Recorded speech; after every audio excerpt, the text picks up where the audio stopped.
Hello, welcome back to the Sterling Cup hosted by the Watt Community League. My name is Gamer. I'm joined by Jetrecto. We'll be casting the first round of playoffs. Two Daddy Gang versus Suspect. They'll be starting on Tundra.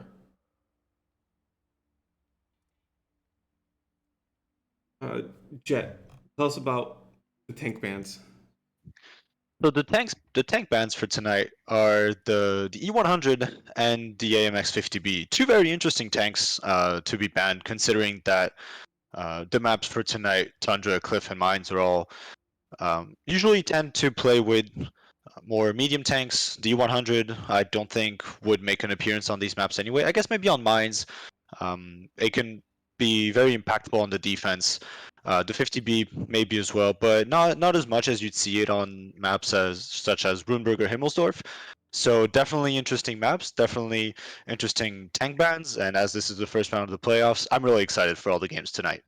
Yeah, and this is a double Elim playoff, so whatever team loses this will have a chance to go through a lower bracket versus the two teams on the opposite side, which we're going to be seeing some fantastic games. These are all teams that were able to get out of those groups, and those groups were highly competitive from what we were seeing. Yeah, definitely. Group A, uh, since we had the chance to cast a couple of those games yesterday, definitely high level teams. We are going to be seeing Suspect again tonight for this match, and then we'll see what we get to do later on, depending on the results. Now, we haven't seen anything out of Two Daddy Gang, but um, I I guess they finished second in their group, so they were at least strong enough to make it past. And looking at the lineups, I think it is a pretty strong team and they definitely deserve a spot in the playoffs. So I'm expecting a very competitive match. Yeah, as we will head into our first game, the teams have rated up plus plus, and we are into Tundra. Two Daddy Gang will be in the green. Suspect will be in the red for the majority of these games. Two Daddy Gang bringing double 113 double Kronwagen and a Bat Chat on the attack. On defense, Suspect double 113 Kronwagen, S Conqueror, and a Bat Chat. Very interesting lineup, a lot heavier than I thought. The Kronwagen, a very good option on a map like Tundra. A lot of hills to be played. However, it isn't the most mobile of tanks, so we'll have to see if that comes back to hurt them. Only two bat chats as well, one in each team. The 113s are fairly mobile, which will allow for some rotations, but it's surprising to see only two bat chats. Usually you would see maybe more. The CS63 made a couple of appearances yesterday, and it was definitely very useful for a couple of teams on Tundra. Yeah, and we're going to see quite a different meta than we saw previously. Even 150 bands are not going to be applying to Tundra, but we're getting 113s and Kronwagens everywhere. With only singular bat chats, normally we're seeing a lot more. Maybe some CS is being thrown into this map.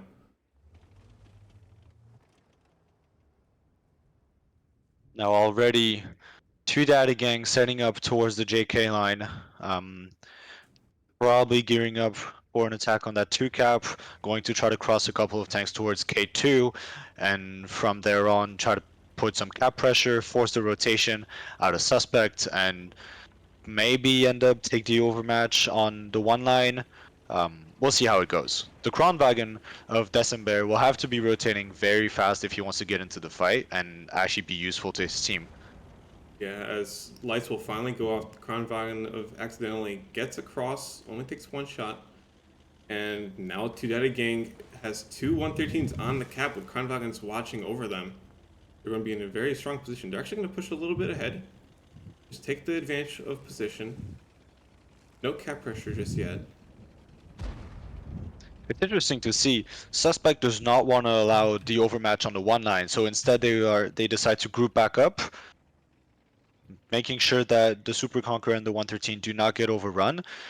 And it looks like they might just be re-pushing back in. The 113s out of Ciudad Gang are already trying to bail out. They saw this coming. They understand what the rotation is looking like. And these Kronwagons are a little isolated, so they're going to try to do as much damage as they can before those Kronwagons and those 113s get into the fight. Yeah, and looks like Dark Ninja and December were able to cross, and they're gonna deal a ton of damage to accidentally. He doesn't have his teammates near him, so that's gonna be an easy pick for their side. And This is going to be a very strong position that's going to be hard to counter push it. Yeah, but look at all the HP. Look at the HP difference. Yeah, already a 1.4 thousand HP lead for defense. Going to be in a strong position and letting their Kranvagn go on a reload here. And while it may look like the suspect are completely stuck in his corner, which they kind of are, they don't really need to do anything. The only option I think at this point is really for the Bat Chat of To Daddy Gang to maybe just go back around and try to put some cap pressure on the other side, as he has enough HP to take a fight against Muscles, and the rotations out of this area are completely controlled by Ali. I think this is looking good for the side of To Daddy Gang. They have options. They're not completely stuck just yet. They are in very strong positions. They have the ability to do something with this. Yeah, and you could say they have their opponents held down into a small area. If they put Major on the cap, right on the 2 cap north side, they should be able to sneak him on there and force the enemies to push out to try to get resets. They've been doing pretty good poke damage so far. OP Hacker has taken a little bit, but Ali the Persian Dude and Carry are both very healthy. I'm not sure if he can sit on the back of the cap here completely safely. He could definitely go all the way towards the 1 cap and just force a rotation, but I think the worry is that if he does that, They'll push out. Suspect, yeah, exactly. Yeah. Suspect will recognize that they have a 5-on-3 overmatch, and the HP difference will be in their favor because Major is still full HP, whereas Muscles is low. Yeah, OP will actually have a little bit of space if he does consider getting on the cap himself. Being a Kranvagn, he'd only be in danger from the position Muscles is at, peeking out on the right side.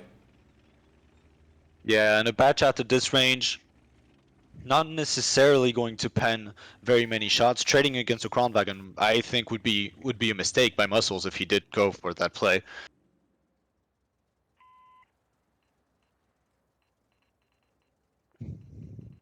As the game will slow down, there's 3 minutes left on the clock, so they still have time to make decisions. And I think at this point, Suspect is more than happy to just sit and wait. They don't have to do anything. Again, the time is on their side. They have the HP advantage. They have the gun advantage. This is looking pretty good so far for them. Yeah, I was quickly checking. Sebastian's not loading HE currently in his S-Conk. He was firing HE at carry previously, but he has APCR loaded, which is making me think that they're planning on pushing into the south side. If anything erupts, as Major flanking with his Bat Chat.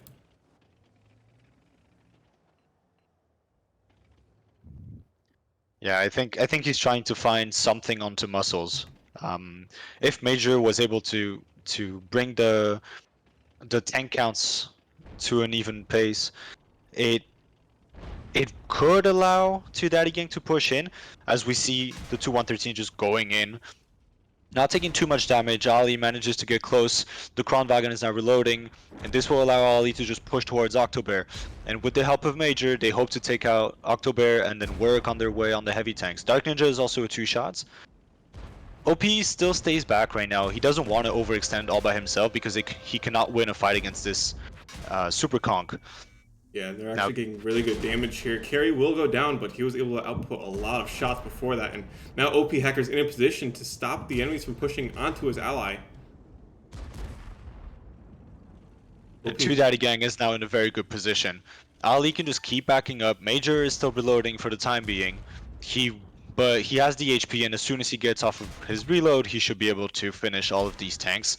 Octobear may go down to either OP or Major, or even Ali if he manages to pen that shot. Never mind, OP finishes it up. And Sebastian, well, as good of a player and as good a tank he's currently playing, I don't think this is winnable. Very well done. Very well done by the side of To Daddy Gang. Solid attack. They understood that they didn't need to make a move. They took their time playing with the 2 Kronwagens. And we saw that getting the 2 Kronwagens towards K2 and managing to cross without taking too much damage definitely helps them in this game. Even though they lose one of them on the initial repush, OP manages to stay alive the whole game, and he is one of the deciding factors at the end. Yeah, they will be able to crawl that round back into their favor. as they take the first point in the series. Pulling up the scoreboard here, the Persian dude dealing 3,000 damage into 113.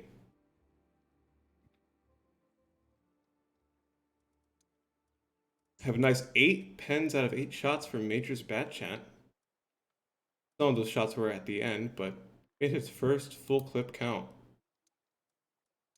Yeah, and he managed to stay alive and keep all of his HP for a long time. That also allowed Two Daddy Gang to simply paralyze Suspect because Muscles could never leave his teammates because he cannot win a 1v1 against Major. Yep, they were pinned in that position, and Major's position was able to give him another angle of attack, forcing some sort of play, and Muscles unable to do anything about that.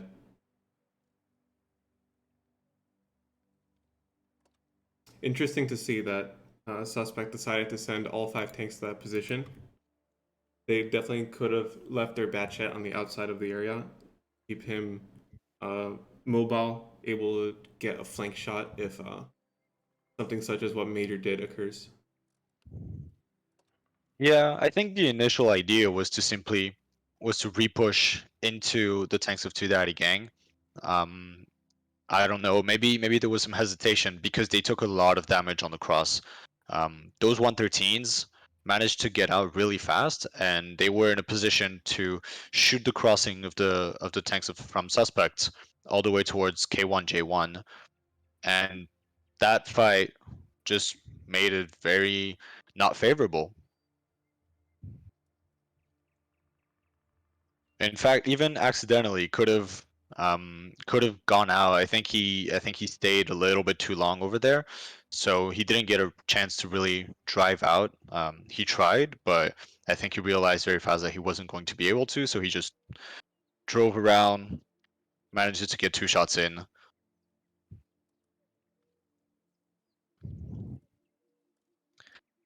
Well, we're going into the next round pretty shortly as tanks are being picked. Tundra is offensively sided in our opinions, so we're looking to see if Suspect can do their own attack. Um, you're gonna have to make sure you don't fall into any traps, such as going across to clear a Kronwagen that gets into that southwest corner position. As Kronwagens are being rated up again, so we'll be seeing plenty more of that tank.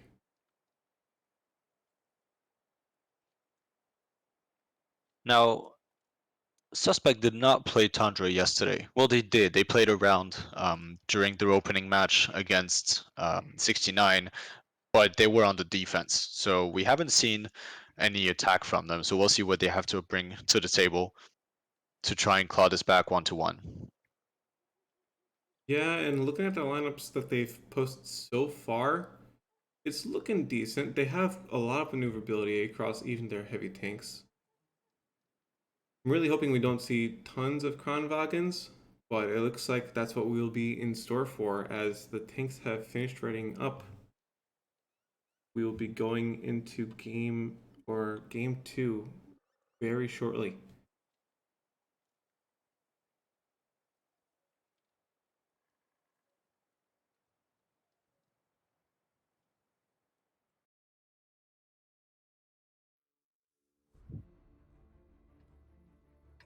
And we will have on the defense, Two Data Gang bringing a 113 double Kronwagen, Bat Chat, and a CS, first CS of the game tonight. On the attack, Suspect 113 double Kronwagen again, Object 277, and a Bat Chat. Seeing 4 Kronwagens on this map. Yeah, definitely good option. I think in the past the Super Conqueror was was generally preferred, but the Kronwagen is definitely a very viable option. It is slightly more mobile. The clip is very nice. Even though the gun sometimes is a little frustrating, the clip potential, the DPM is pretty nice. Of course, not as good as one of the Super Conqueror, but I think the Kron is a better all-rounded tank than the Super Conqueror overall. So it makes sense that we get to see a lot of them, especially to play the inside positions on the D line and the CB line. These are very good positions to play with a Kronwagen because you can stay completely hold down and have a lot of control over the one cap. And something that I just looked at is all 10 players in this lobby are running food with no fire extinguisher. We were seeing quite a few fires the other day when we were seeing mostly S-conks. Fires are still playing in any vehicle, and these players don't have league accounts, so they're not going to be having full fire extinguishers, full safe stowage or preventative maintenance on some of their tanks possibly.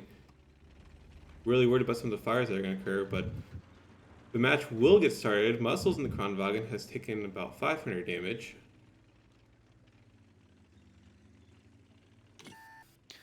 Carry is playing a very nice position here with the Kron Yeah, because very nice. he can sit there completely safe, and he has the vision to spot. Well, if he were to poke right now, he would be able to spot December. And he spots Uh, both December and Sebastian. December is going to be taking shots as he moves along. His allies are rotating through the south in the Bad Chat and CS, making sure they can come over and support their Kranwagens quickly as the attacking team has pushed up. They've stalled out a little bit, and that's going to mean that this brawl is not something they're going to want to take if they're going to leave their Bad Chat on their back hill.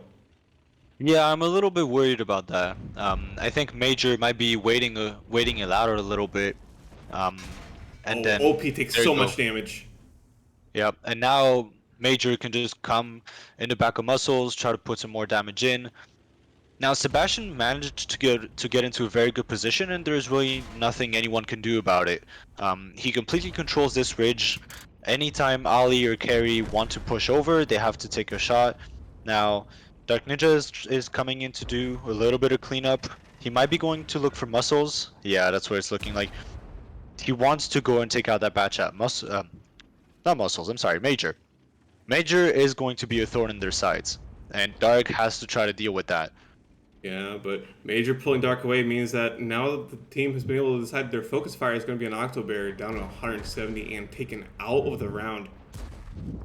Gonna leave December and Sebastian all alone and gonna be getting shot from multiple sides. Yeah, Bear should go down very soon. Sebastian will be stuck in a crossfire, and Dark Ninja, well, he can't really do anything, can he? He's just on the other side of the map. Not a whole lot he can do. Trying to look for shots on anything across, but at this point, it is too little too late, and Two Daddy Gang will be taking this 2-0. Yeah, 2D Gang getting a really strong start, 2-0, and this is a best 5, so all they have to do is take one more round on the next map. You see, the Bat Chat of Dark Ninja was sitting on the hill, and he might be able to get one or two shots from there, but he wasn't able to help with any actual focus fire. And that's going to mean that, sure, OP ult for peaks and takes a bunch of damage, but the rest of his team is continuing to fight without him, and that's going to end up with a 4,500 HP to only 1,000 of Dark Ninja, which is going to bleed very quickly. Yeah, and the Bat Chat at this range isn't able to reliably pan all of his shots. The accuracy is not great. The penetration on the heat shells is all right, but that still requires you to hit a favorable spot, which you can never guarantee because random number generators are a thing. And yeah, I don't know. I feel like he probably stayed too long on the hill. I think he had much better options. Even though he's trying to keep control over the south side of the map, you can't really do that effectively from the hill because as soon as the enemy team realizes that you're up there, they're just going to collapse on you and they will find ways to take you down in the north. And as we saw, Major just going through the middle river and then coming back behind Muscles and I think it was Octobear over on the D line. And after that, there's really nothing he can do. Dark Ninja cannot help for this fight at all, Yeah, and Dark and will that's end pretty with much zero it. damage. Zero damage completely out of the fight. Didn't even get any of those shots we saw onto OPCS. Yeah, and Major on the other hand doing 2500, 1 kill, very solid performance by him so far. 7 for 7, yet again, pinning all his shots. Really strong overall performance by the entire team of Two Daddy Gang. Yeah, and now we get to move on to Cliff. And I think after what we've seen so far, um, Cliff, I think, definitely favors Two Daddy Gang. Suspect had a very decent showing on it yesterday. We'll have to see if they're able to repeat their performance, even though the game, um, we remember a game against FHS, which closed, got wire with both things being one shot, and Suspect managing to win it in the end. Um, I don't know if we'll get to see that again. I hope so. It was a very nice game to watch, but I'd say they need to step it up a little bit because their performance right now is not good enough to match Two Daddy Gangs. Yeah, I do hope we see something at least equally spicy, but we're gonna have to wait and see on that one. Cliff is a very explosive map. We will see if these teams decide to make it explosive. There's no 50B. We did see a 50B on Cliff the other day. Was not expecting it. It didn't turn out to it. Yeah, so hopefully they don't do anything they haven't practiced before and know it in and out. And instead go for something that's very tactical on this map. This map has been played throughout the seasons of Community League, throughout the seasons of Wargaming League. And a lot of these players have been involved in multiple seasons in the past. Yeah, and also something to remember is that this is only the first round of the playoffs, so tournament life is not on the line. Um, even if Suspect loses right now, they will get a chance at redemption later on. Mm-hmm. So not as much pressure maybe regarding that. Now, of course, you'd rather go through the first round directly and secure a spot in the upper bracket, but you need to win for that. And now they are trying to step it up and get back 2-2 and then push it to overtime and hopefully win it 3-2. Yeah, Cliff is a tough map to call, even if you've practiced it for a very long amount of time. Might just screw up one movement and suddenly your tank's getting tracked on a hill. So many possibilities as a bunch of tanks being raided up right now don't have a ton of gun depression. We saw a lot of Kranwagens in the previous game. I wonder if we're going to see any here. I don't think we'll see as many. Simply, again, I'm going to refer back to what we saw Supernova do Yes. yesterday on the opening game of the Sterling Cup, where he just completely got caught off guard on his cross towards the middle. I don't think anyone wants to go through the same thing. Going for an STB to control the ramp is probably a much safer option. Along with either a Batchat or a CS, the Batchat we saw yesterday can climb up the hill safely as long as the person controlling it knows the boost and is able to do it very reliably. Well, you say that, but it looks like December is feeling confident. He's going to be bringing a Kranwagen. Yeah, I really hope he doesn't get caught off guard in the middle. Yeah, we shall see as we go into Cliff for Game 3. Suspects' first round is on the line. They're going to need to win this to get this all the way to overtime. We'll have Suspects bringing a 113 Kranwagen, double 277 Batchat, and a CS on the defense. On the offense, you have a double 277 Batchat, CS, and STB. You have the STB for going after the Cliff. I think the difference also compared to yesterday's game is that there are no TVPs involved, and that was part of the reason why Supernova make it across is simply because the TV middle managed to dump his entire clip into the side of the Kranwagen. But we cannot see this right now, obviously, without the TVP being in play. The Batchat will be reloaded as soon as he gets to the middle. CS going towards the donut. Now this will create a bit of a crossfire. Oh no, the Batchat is actually going for the D4 position. And OP Hacker going straight around the hill. Now that's a very interesting play.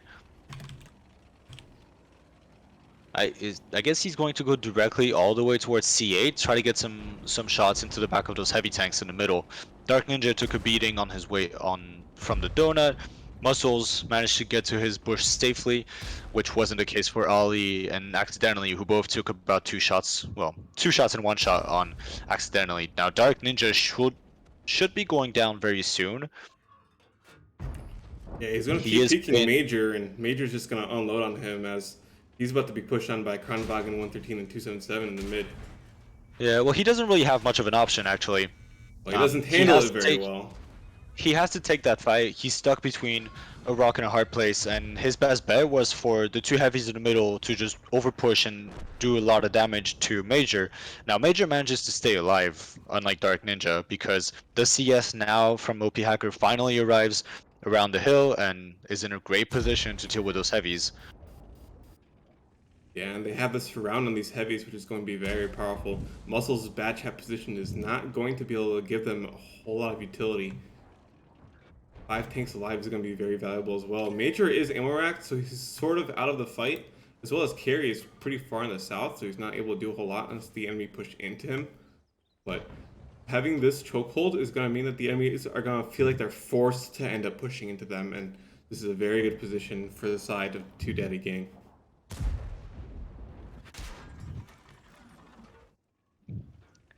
I think ultimately this comes down to Muscles. I think he's the only one that's really in a position to do anything about all this.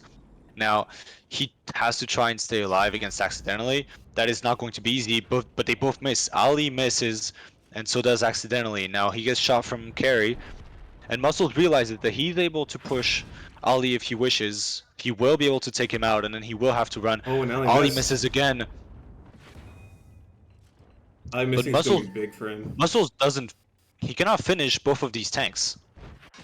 Yeah, Accidentally is going to be coming around. As He he can has do. plenty of shots for this. Oh, and he gets the track shot. Muscles dies. That's unfortunate. This is still very close, and the HP is actually in favor of Suspect so far, with most of it simply sitting on Carry. Yeah, Carry has a lot of HP, and he's been holding this position.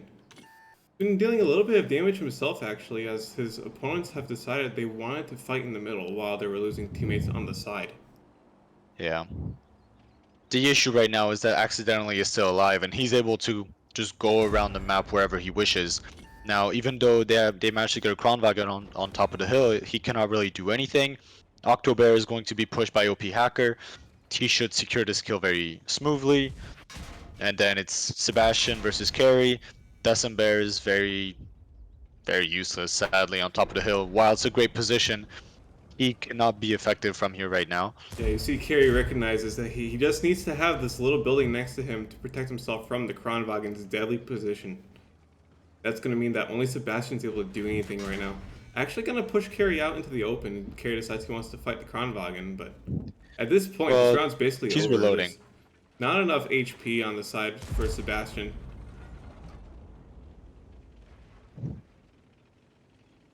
It's unfortunate because December, I think, got pretty unlucky with 2 of his shots on his last clip. He manages to get 1 into OP, but I don't think that's going to be enough. He can't Yeah. really. He's got a tough shot now. He's not going to be able to finish OP, and that's going to mean he's in a 1 versus 3 with needing to reload. His opponents are all very low in HP. Both OP Yeah, and but Carry Accidentally isn't are a one one-shot. shot. Yeah, Carry is not a Carry one shot, and isn't. that's going to be the key here. Carry can just push up to December and push him off of this position, and if he doesn't have the position, then he has nothing. He's gonna get surrounded and finished off. There's plenty of time left for Well, this he doesn't offense. even need to. Yeah, the The cap's gonna be the finished too. Yeah, the Batchat can just sit on cap, and because the CS of OP is still alive, it means that December cannot even risk taking the fights against Carry, um, even though it may favor him in a lot of cases. He can't really take that chance with the CS of OP Hacker being where it is, and we're going to see it right now. He's lit, OP's aiming, And that'll and OP be finishes him off. that'll be an easy cleanup. That'll be a 3-0 first round. Two Yep. Daddy Gang showing off that they can absolutely play with the team of suspects that won their group. Very swift victory, very convincing. Um, Good showing, definitely. And if they can keep this up in the future games, I think they're on a good run to win it all. Yeah, we're gonna look at the post battle. OP Hacker, 4 kills, 4,000 damage. Getting that flank on the east side of the map, just poking non-stop into the enemy's side. Ali not really able to do anything, sadly. Dark Ninja really not able to do anything either. stuck between the 277 volley and Major on the hill. Muscles did his best from his position, but sadly, he didn't have enough shells to take out accidentally. Otherwise, this would have been a very different game. But he couldn't just afford to take a clip from him while he was still reloading, so he had to push Ali. He he manages to finish him off, but then only gets one shot into accidentally. And after that, it's Suspect completely stuck in the middle of the map, while Two Daddy Gang have all the rotations they need. They can go put on cap pressure. Suspect tried to make a move by over pushing not Sebastian. Uh, who was the carry? Was it 277 that was Mm-hmm. staying behind in the middle? And well, while it's a good play, carry just has way too much HP. It takes a lot of time to take him out, and time that Suspect did not have. They just get bled, and then it's only December from the top of the hill. He can't really do anything. He tried to blind fire a little bit on the cap. Maybe he gets a lucky reset, but at that point, that's pretty much the only thing that he can really hope for. Um, Again, if OP was not here, and it was only carry and accidentally versus December, it is definitely winnable because the Kronwagen can win a fight against the 277 there, even though he's a one shot because he has the high ground. He's coming off the hill. He has the better positions to deal with it, but that was not the case. OP is alive. He can make sure to cover everything from the donut, and as soon as December gets lit, OP gets the kill. Yeah, and there were definitely situations where there could have been that one extra shot. You have accidentally went around the north trying to flank Muscles' position, and both of them were unable to get their first hits. Muscles hits the first one, accidentally would be dead at this point. He didn't have any more HP, and again, you give Kronwagen a 1 versus 2 against tanks that can be taken out by a single clip. It's much more doable than what he had here. Oh yeah, especially on defense with the position he has. Yeah, so do that again. Going to take this one 3-0. Going to proceed into the winners finals to get a chance at the seed into the grand finals. We will have Double Dongers versus FHS is currently going on the mainstream. It looks Actually, like it's over already. over already. Interesting because Yeah, the spreadsheet. Double Dongers won 3-0. It seems. Very nice out of Double Dongers. Group B taking both starting wins. That's going to put Suspect and FHS into a rematch into the losers bracket. Yeah. Well, I guess we're getting two rematches of the initial games from yesterday. Well, not the initial, the second games from yesterday. Suspect and FHS both winning their first round, with Suspect winning that game. So we'll see if they're able to repeat that performance tonight. And then Double Dongers versus Two Daddy Gang. I think Double Dongers won that match, I believe. So we'll see how that goes. Yeah, Double Dongers was the first seed, so most likely. Looks like we will be going to a short break as we decide which matches we'll be watching. We will probably be watching the losers bracket match. I would assume the mainstream is going to take the winners bracket match. So that means that coming up next, we should have FHS versus Suspect. This has been Gamer and Jet. We will be back shortly. Thank you for watching.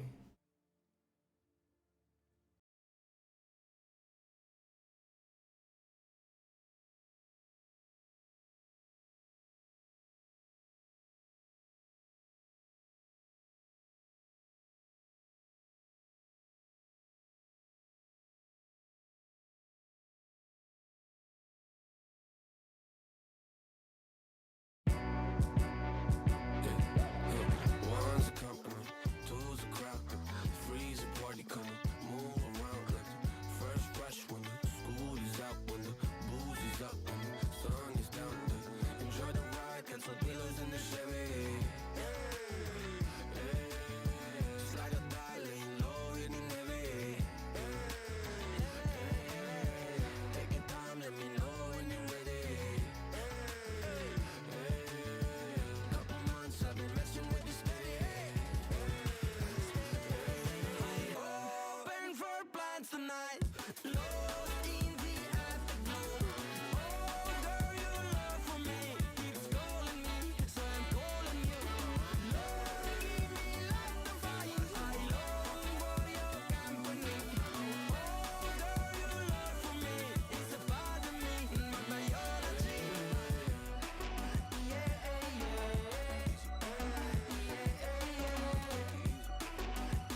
Hello again and welcome back. You're watching the WotCL Sterling Cup Week 1. This is the playoff series, and in these playoffs, we're going to be watching Suspect and FHS. This is the losers bracket round. Both of these teams lost their first round versus their Group B opponents, so Group B really showing up in the playoffs. And Suspect and FHS, they played each other previously on the winners finals yesterday in the group stage. Um, it was a relatively close series. It was very exciting to watch. And we're going to be able to see them again. So, new map too. We're going to be starting on Mines. Absolutely, mines first, and then we are going to be moving into Himmelsdorf, and our decider map is going to be Runeberg, I believe. Yeah, Runeberg it is. The tank bans for tonight are the CS63 and the E100. I believe this is the same tank ban that we got yesterday Between these when teams, these two yeah. teams faced. So different maps, same bans. We'll see. We'll see how it goes. We haven't seen FHS or Suspect play Mines so far this tournament, whereas Himmelsdorf is a map that they are both very comfortable with, since they played it against one another yesterday. Suspect also played it against in their opening match against 69, and then FHS also played it again against LTP to qualify for the playoffs. Yeah, on top of these maps, Mines, it seems like an exciting map to watch 5v5. It's a really small map. It's one of the things that they're trying to do with this format. Um, 5v5, they're not going to be able to bring CSs. Uh, even if it wasn't banned. And I don't think CSs would fit on this map. I don't think E100s would either. I don't think these teams banned those tanks based off this map. I think it's going to be about that Himmelsdorf coming up next, as we will Well, go into our D100 first game. could have made an appearance. It could have, but we will go into our first game of the series between Suspect and FHS. Suspect will be in the green for this round. We have Octobear running 113, Kronwagen, S-Conquer, and Double Bad Chat on the attack. On the defense, you have FHS bringing a 113, Kronwagen, E5, and a Double Bad Chat. 4 Bad Chats in this lobby. Yeah, lineups looking like both teams could potentially make a run for the hill. The only difference being the E5 against the Super Conqueror. Not much of a difference there, but it doesn't look like Suspect is going to be going for the hill, actually. They decide to keep a bad chat all the way at A5 in this passive position. The second bad chat of Muscles is going to be heading down the 1 line. The heavies are currently looking for a shot on anything crossing a K3. Now, they're not going to be able to shoot anything. Muscles will not light anyone. So now, basically, Suspect is in a position where they only have few plays. They are going to be putting something on the cap, trying to push a bad chat towards K1. Dark Ninja needs to try and keep the hill safe. Now Vermilion just spotted the Kronwagen and the Super Conqueror, so they're both blind firing towards the hill. Dark Ninja is now lit as well, and the cap pressure is starting to be applied by Octobear, covered by Muscles. Nothing is in position towards K5 just yet to be able to cover against that.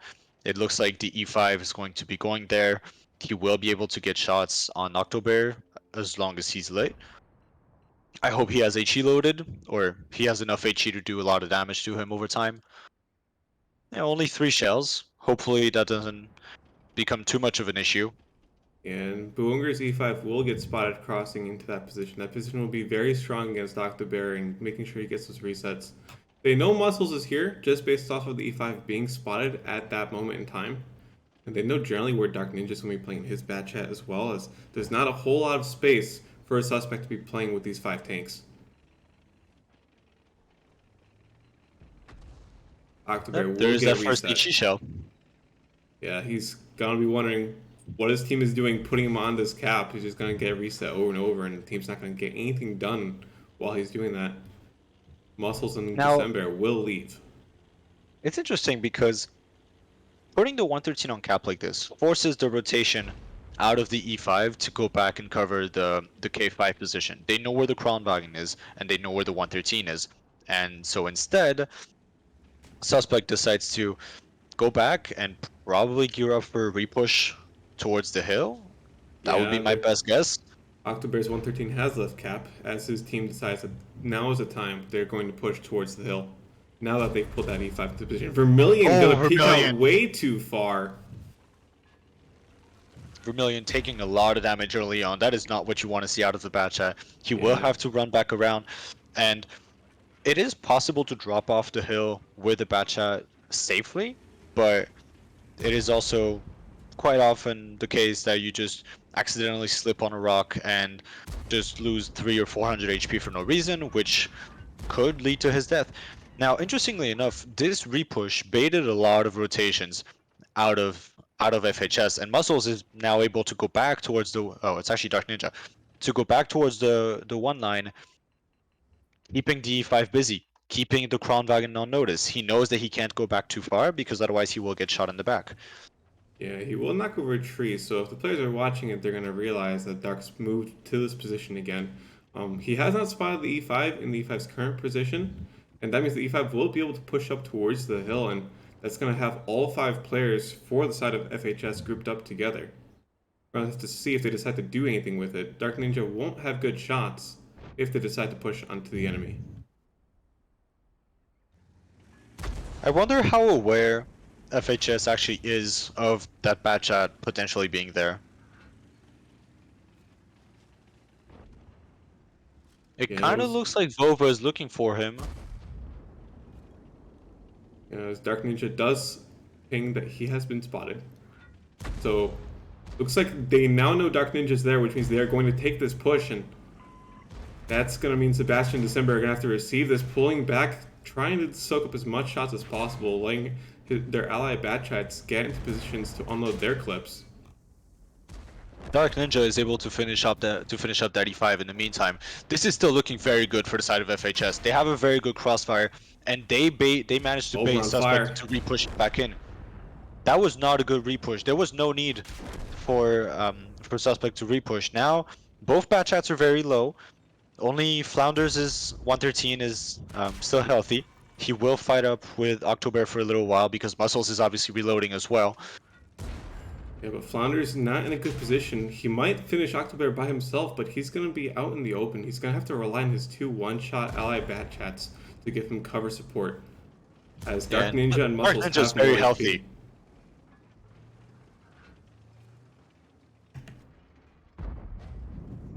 That's the tank duel between the 113s. Oh yeah. Muscles is reloaded now. Muscles are reloaded, but October is going to get shot by Volova as well. Volova is going to bounce a shot, so October won't be able to catch him off. A lot of missed shots on that side. Muscles getting a bunch of damage onto Flounder will be very important as Dark Ninja jumps off the hill. Double kill for Dark Ninja. He can just close this out by now. One more shot. Yeah, good position. There's one shot left. He can Oh wait no, for Muscles. he shot the. Oh no, Dark. Well, he Dark should not needs have to fired. run. He should not have fired that last shot. Muscle still has enough HP to take a hit, so I think they should still be fine. How long does Muscles have on his reload? He will be reloaded very soon. Yeah, a few more seconds. Reloaded just now. He knows where the 113 is, so there's no question about what he needs to do here. Beautiful Very shot simple. from Muscles. Beautiful shot. Very simple shot for him. He knows that even if he misses, he has enough HP to take a hit, as long as the 113 does not pen an HE shell, which on the front of a Batchat is pretty unlikely. And so that will be Suspect winning the first round on this first map. You can look at Muscles, 4,000 damage. Yeah, he really was just set up for success there. I think that Suspect wanted FHS to repush into this. I think that was their plan all along. Yeah, because the timing just might have caught him off. the way they were set up, with the two, they had the Super Conqueror and I think it was the Kronwagen playing pretty far up, but October's 113 playing further back, and the Batchat also offering another layer of protection. With Dark Ninja able to just come back into the fight, he also was able to utilize one of the gaps on the rocks on the 3 line to just actually dump an initial clip very early on. He got a couple of shots into the E5, killed him, managed to then get back around, take care of the two bad shots. It's unfortunate that he doesn't finish that last 113 by himself, but Muscles is there to secure the game. Yeah, Muscle secures that game with 4,000 damage. You look at other tanks, and Oberfeld got lit on fire and only going to deal 480 damage. That was a lot that was desired out of that vehicle on this map, and he's not able to deliver. It's going to mean his team loses to a tank that only has 500 HP left. Yeah, it was close, and then also we saw Vermilion getting absolutely demolished as soon as he got lit on that hill. Not Yeah, something that you want to see on your hill players, because if he had more HP at the end of the game, that would have been the easiest win because he would have been able to go back around with Vova, take care of Muscles, take care of Octobear, without having to rely on Flounders to eat up the shells and having to play very careful. yeah, the Bat Chat's a great tank, but it's lacking gun depression, and we've seen multiple times these top level players getting caught off by over peaking, not having the gun depression, so they show the enemy too much of their tank's body and get absolutely pummeled.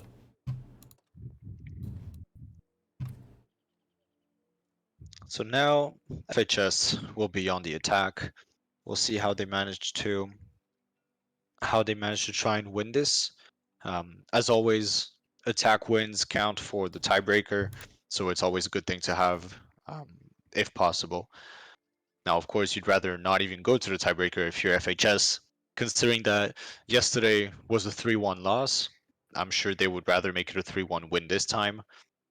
Um, and especially moving into Himmelsdorf, where they didn't have um, they didn't have a lot of success on the defense, and even their attack was not the best showing. I think they got a little bit lucky on that game.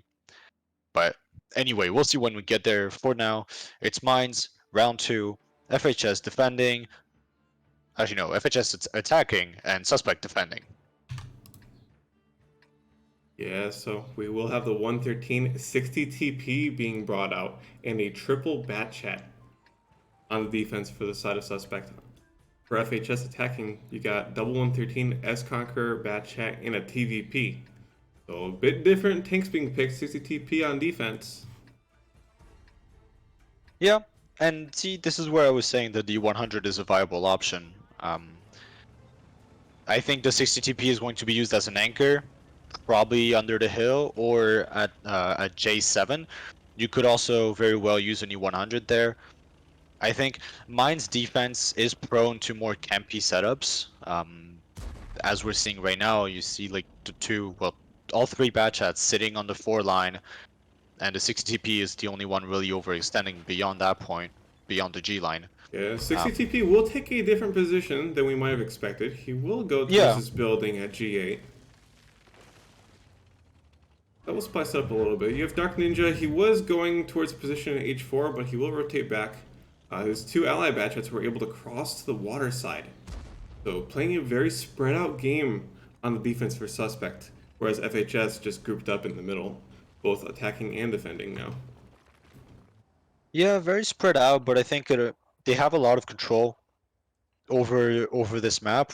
That CVP also for FHS was more designed for a middle brawl, a hill brawl, and I think Suspect probably realized that as soon as they saw the CVP in the mix, you do not want to go for a hill push. You're just going to lose 1,000 HP right off the start, and that is not what you want. Instead, they go for a more defensive line setup with the 60 TP, playing a very unorthodox position, though a very interesting one, because he is able to cover the 8 line push. He'll be able to reset the first cap circle if needed. He can get some lights for his 113, and the bat chats are fast enough that if there is a full-on push by any of the FHS tanks, they can just deal with it very very fast. Yeah, and this map control will provide quite the benefit if Bounger's 113 continues down the 1-2 line. They weren't able to take the west side early with their play, taking the mid control, and that's going to mean that they will be spotted off if they try to make any plays. There's a bit of a timing between Sebastian's peeking and the 113 showing his turret. They will start blind firing where Sebastian could possibly be in this bush to his side. Now, Muscles' position is interesting because he doesn't have any cover. He is sitting With pretty much in binos. the middle of the open. Yeah, he has binoculars equipped on the bat chat. He does so he's the one actually spotting the 113, not Sebastian. Yeah. And he's sitting in just the perfect spot that he should not get lit as long as he stays as long as he doesn't move. And with the binoculars, he makes sure to spot anything that starts pushing, and then he will hopefully be able to go. Now, the only thing that I'm a little bit worried about is if FHS decides to full on push the 1-2 line, he will get lit, and I think there's a chance that he gets hit at least once, if not twice, on his way back towards K2 and the safety of these rocks. Yeah, those 113s can actually creep up down the to F2 quite a distance before being spotted, but Sebastian will provide the light that will warn Muscles to get out of this place before being spotted. Good spotting coming out of the bat duo. As Dark Ninja will start unloading, helping out his teammates on the side. A very good setup here by the Batchats of Suspect. Muscles, also a new tank appearing. These 113s are in a world of trouble. They're basically stuck here. They have no way of dealing with Sebastian. They have no way of dealing with Muscles just yet.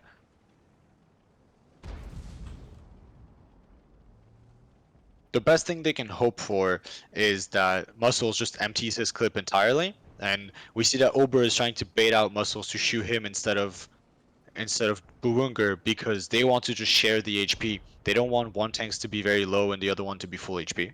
Yeah, there's a bit of fighting going on elsewhere. Dark Ninja wanted to rotate over to help out his bats even harder, but that was a bad play because the 113s decided they wanted to just stay here, honor the guns of Sebastian and his ally, and start peppering shots into the rest of the team. December pushed up in towards the middle of the map with the 60 TP, and he traded some HP. It wasn't a bad trade for him, but now Dark Ninja's low HP is going to make him a very easy cleanup.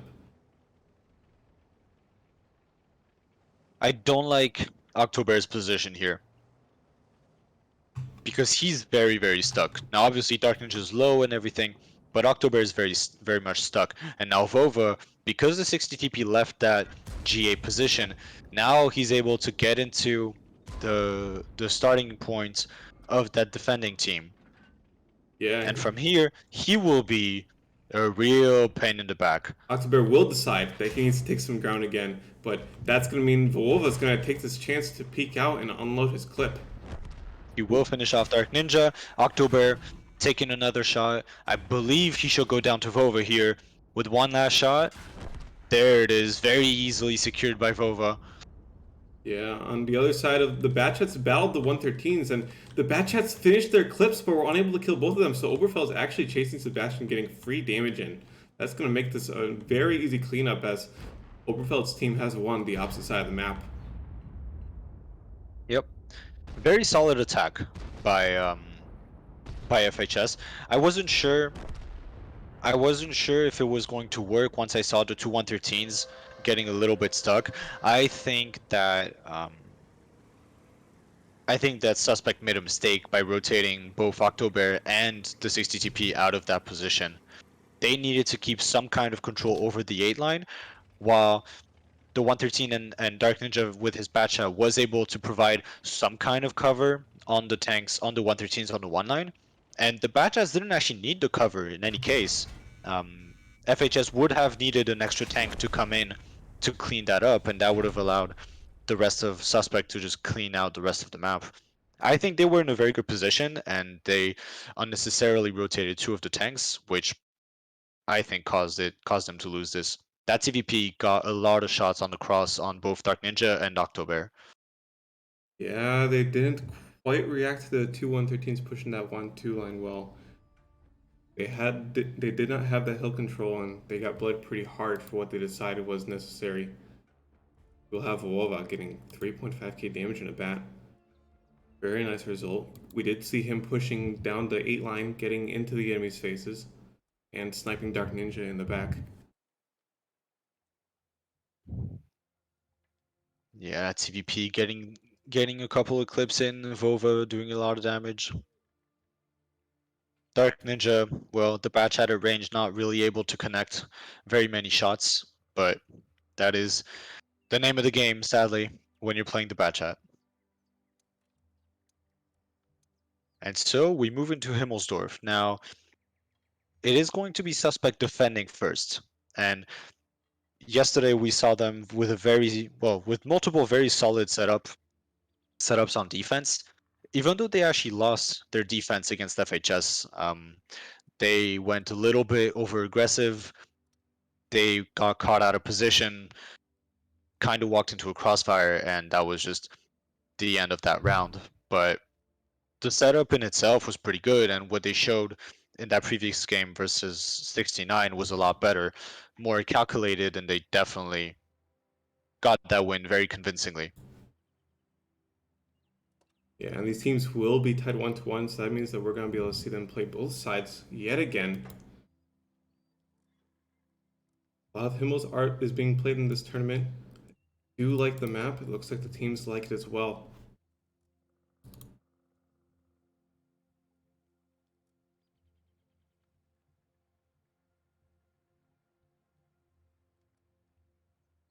Yeah, other than that, not much to talk about right now. That was a pretty solid showing on attack out of FHS.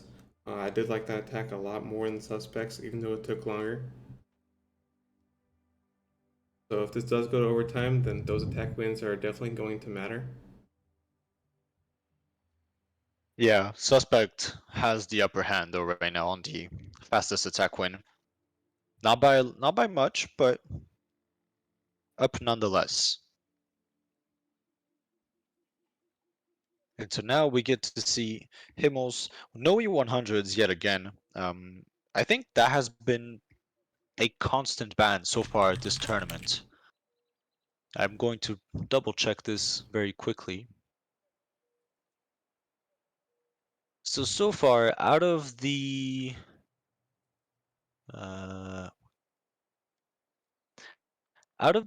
10, 14 games that I can see,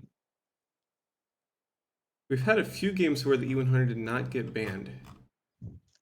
out of the 12 games. Out of the 12 games that I can see, the U100 was banned 10 times.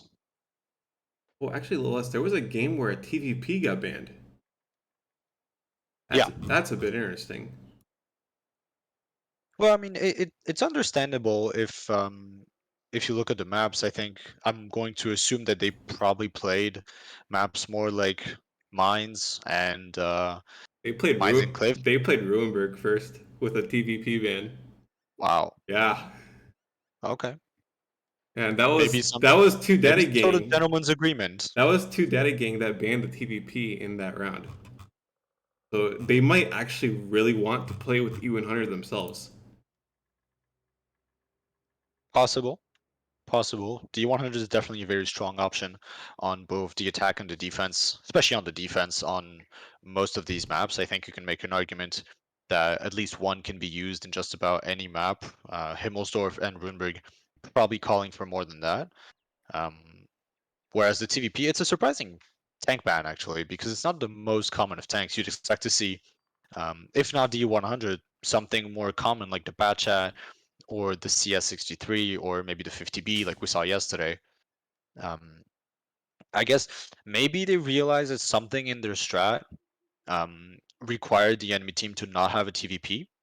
You know, if you have a set piece that you've worked on before, that you know how to execute properly, but you realize that there is one flaw in the strat, and that is if the enemy team has one certain tank at one certain position, so you just go ahead and ban it.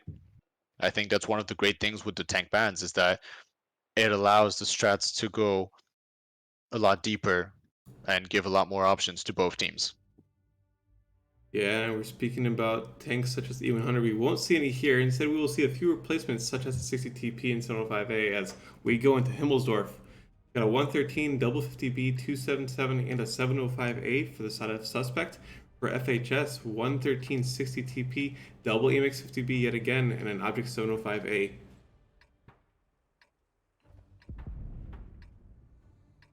So this setup out of Suspect, I believe is the same one that they played yesterday. Yeah, they like the setup a lot. We've seen some nice plays out of this lineup from them too. Yeah. Well, what they showed yesterday is I think they played with the same lineup, but they had different implementations of it Yeah. within the game. Something that we saw that was very strong is the 705A sitting in the little G3 cubby, and there's no real way to dig him out from the hill, from the 8 line.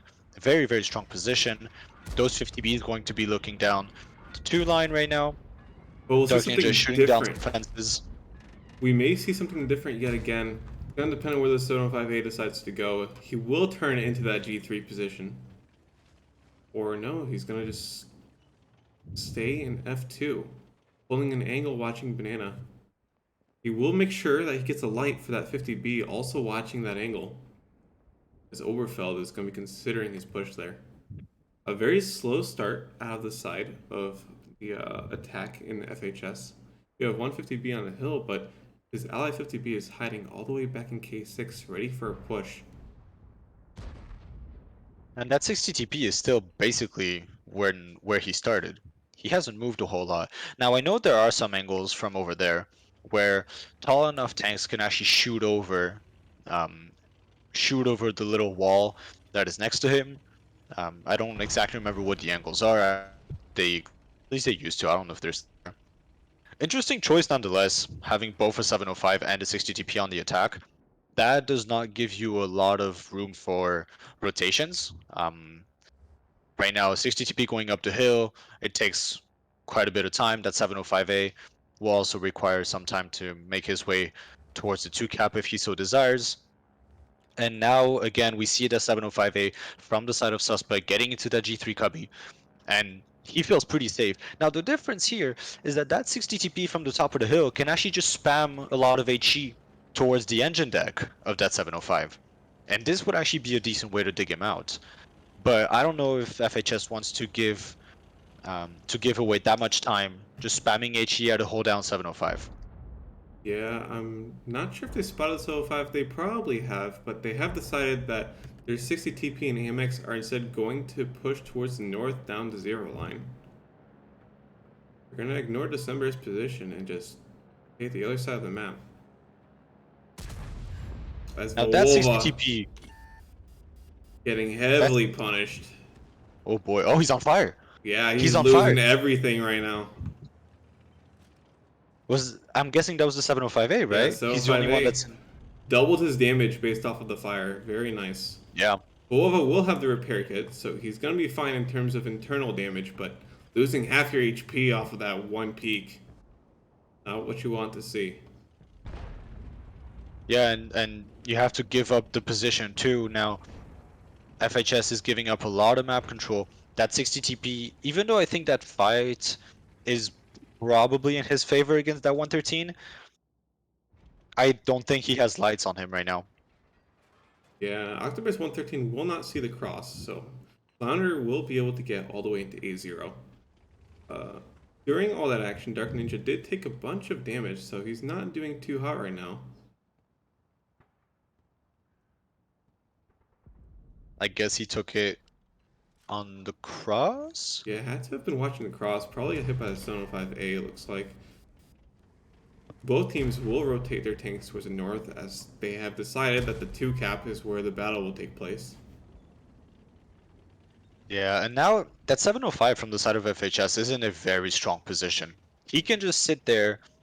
Nothing can really be done about it aside from going all the way around, which Suspect, even I think they realize that they to go for it, and the 50B and the 277 are already making their way towards that. But it is going to take a lot of time, and time is not something that they have. The 113 is sitting on the cap, the 50B is sitting at A7, A8, ready for a repush, the other 50B is sitting at B0. This is looking pretty good right now for the side of FHS. Yeah, they have 3 minutes on the clock, but this cap is going to have to get answered. And those 50Bs are taking a very long path to get around the side. Octobear taking 1,000 just trying to cross over to his ally. that 60 TP is in a really strong position. There's no real way to dig him out from A4. The only thing that they can do is shoot HE at him, and he has a lot of HP. That is not something that will be nice either. Similarly, that they didn't want to waste time to shoot HE at a 705. Suspect doesn't want to waste time shooting HE at a 60 TP because that will not lead anywhere. And it's down to 50-second now. Muscles take a hit from Ober. He's Yeah. not able to get a lot of damage in return, and the 50 Bs from FHS are coming back into this. They will be covering for the 113. The 705 of December will probably have to go forward and get a reset eventually. Down to 14-second. The 50B is going to join on the cap as well with the 60 TP. Three Reset tanks comes on cap, in. 5 seconds. Muscles realizes that his teammate is gonna need assistance on this one. He needs to shoot the 113. Yeah, The 113 113's has all the hiding. points. It's hiding behind his allies. Muscles will get the reset, at the cost of his life. And that 705A will go down. Yeah, December is now going to be in a 1 versus 3, and there's not much he can do here. Doesn't have the alpha to kill some of these vehicles. Hopefully he can get the high roll, or at least a high enough roll onto Vovova. Only 500 damage, and that's going to be the end of his tank. Gonna have to look and see what the rest of his team is able to accomplish during this time. Sebastian's in a 1v1 versus 75A, about to be shot in the side, however, by Flounder. And Dark Ninja is still far away from the fight. Nothing he can really do. He tried to get a clip off onto that 60 TP when he tried to push across A5, but at this point it's just too little too late. The cap time are just going down and down and down, and it forces a move out of Suspect, and they just didn't have the luxury of time. They had to just go across. That 705A knows that he has to go across, gets a shot on the 60 TP, which does not have the cap points, forcing Muscle back in to shoot, to overextend and shoot the 113 to get a reset. And at that point, the game is just over. It's a 2-on-3. Muscles goes down, the 705A goes down. Sebastian is in a 1v2, and Dark Ninja is left all alone. Yeah, really nice attack showing how you can just have one tank on cap, and if your opponents decide that they want to do a longer rotation, that one tank can turn into a huge threat that'll force your enemies out of positions. So something that's interesting is that what Suspect just did right now is actually the kind of similar to what FHS did on defense yesterday when they played. And if you want to go into Strat Sketch, I can actually show you in more details, where they have a very heavy lean towards the 1-2 line. And with that lean, it allows the attacking team to take up a lot of map control. And that map control can then be used because they have cap pressure from the B7 square. They also control all of the north side. They still have a tank at A7, one tank at B0, one tank on the corner of Banana Road. And there is really no way back in because the A45 cross will be deadly between this 50B that can just peek out at any time, this 50B, and the position of the 60 TP here. This is a very strong setup. And I think the same way that FHS played their defense yesterday, Suspect just gave up way too much map control. And once the cap timer starts going down, there's no way back in. The way back in requires them to take a lot of damage, and even if they do get a reset, all of that damage starts piling up, and there's really no way they can do about it. They're just going to lose the individual fights. Yeah, you make a good point. Suspect seems to be favoring the left side of the map on their defenses, and they're getting punished. We've seen teams able to push across the banana, push across top of the hill, and bring the fight into a position that's more favorable for them. Yeah, and those setups initially they're very good if the attack goes towards the one cap. If the attacking team goes towards the one cap, there's no way that they can make it through, unless they get some lucky fire or something. But if they go towards the two cap, they just give up a lot of map control. And I think the biggest issue with this is that even though they had the vision on Banana, they knew that the 113 of Vova was making his way towards the north. They knew that the 60 TP was unlit for this whole time, so you can assume that he's going on the hill. They had a lot of information, and they did not move by an inch. And I feel like if they were able to anticipate the rotation a little bit more, they would have been in position in time to counter that cap pressure.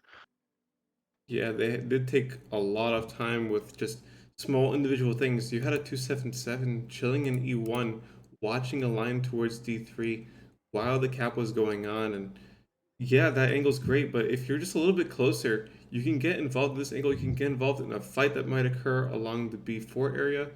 There's a lot of plays that can be made to optimize their time on things so they don't feel that pressure. Absolutely. And this setup right here that you can see drawn on the strat sketch is the exact setup that FHS ran yesterday against Suspect. And what it allowed Suspect to do is that Suspect managed to get tanks into the courtyard, a tank on cap, another tank here. And actually, that tank on cap, I believe, was all the way back here. It was Sebastian and his Super Conqueror, and the last tank being, I believe, a 50B here. And so, what they were able to do is to simply take all of the 5-line control, start the cap pressure, and the only way back in is to repush here. But the 60 TP overextended back here on his way, and that was an easy target. These 3 tanks grouped up, took the overmatch, take out this 60 TP, and then this is completely locked out. The way back in is through here. They have to cross into in front of the 50B, and the Escon can just drive out this way, making sure that he's safe. And once he drives towards this, he's protected from the windows. Yeah, And the 50B can also dump his clip from behind. that was a beautiful attack pattern in the previous match. We're gonna see if they bring out something similar as tanks are now ready to up. We're gonna be going to the second round of Himmels where FHS is going to be on defense with match point on the line.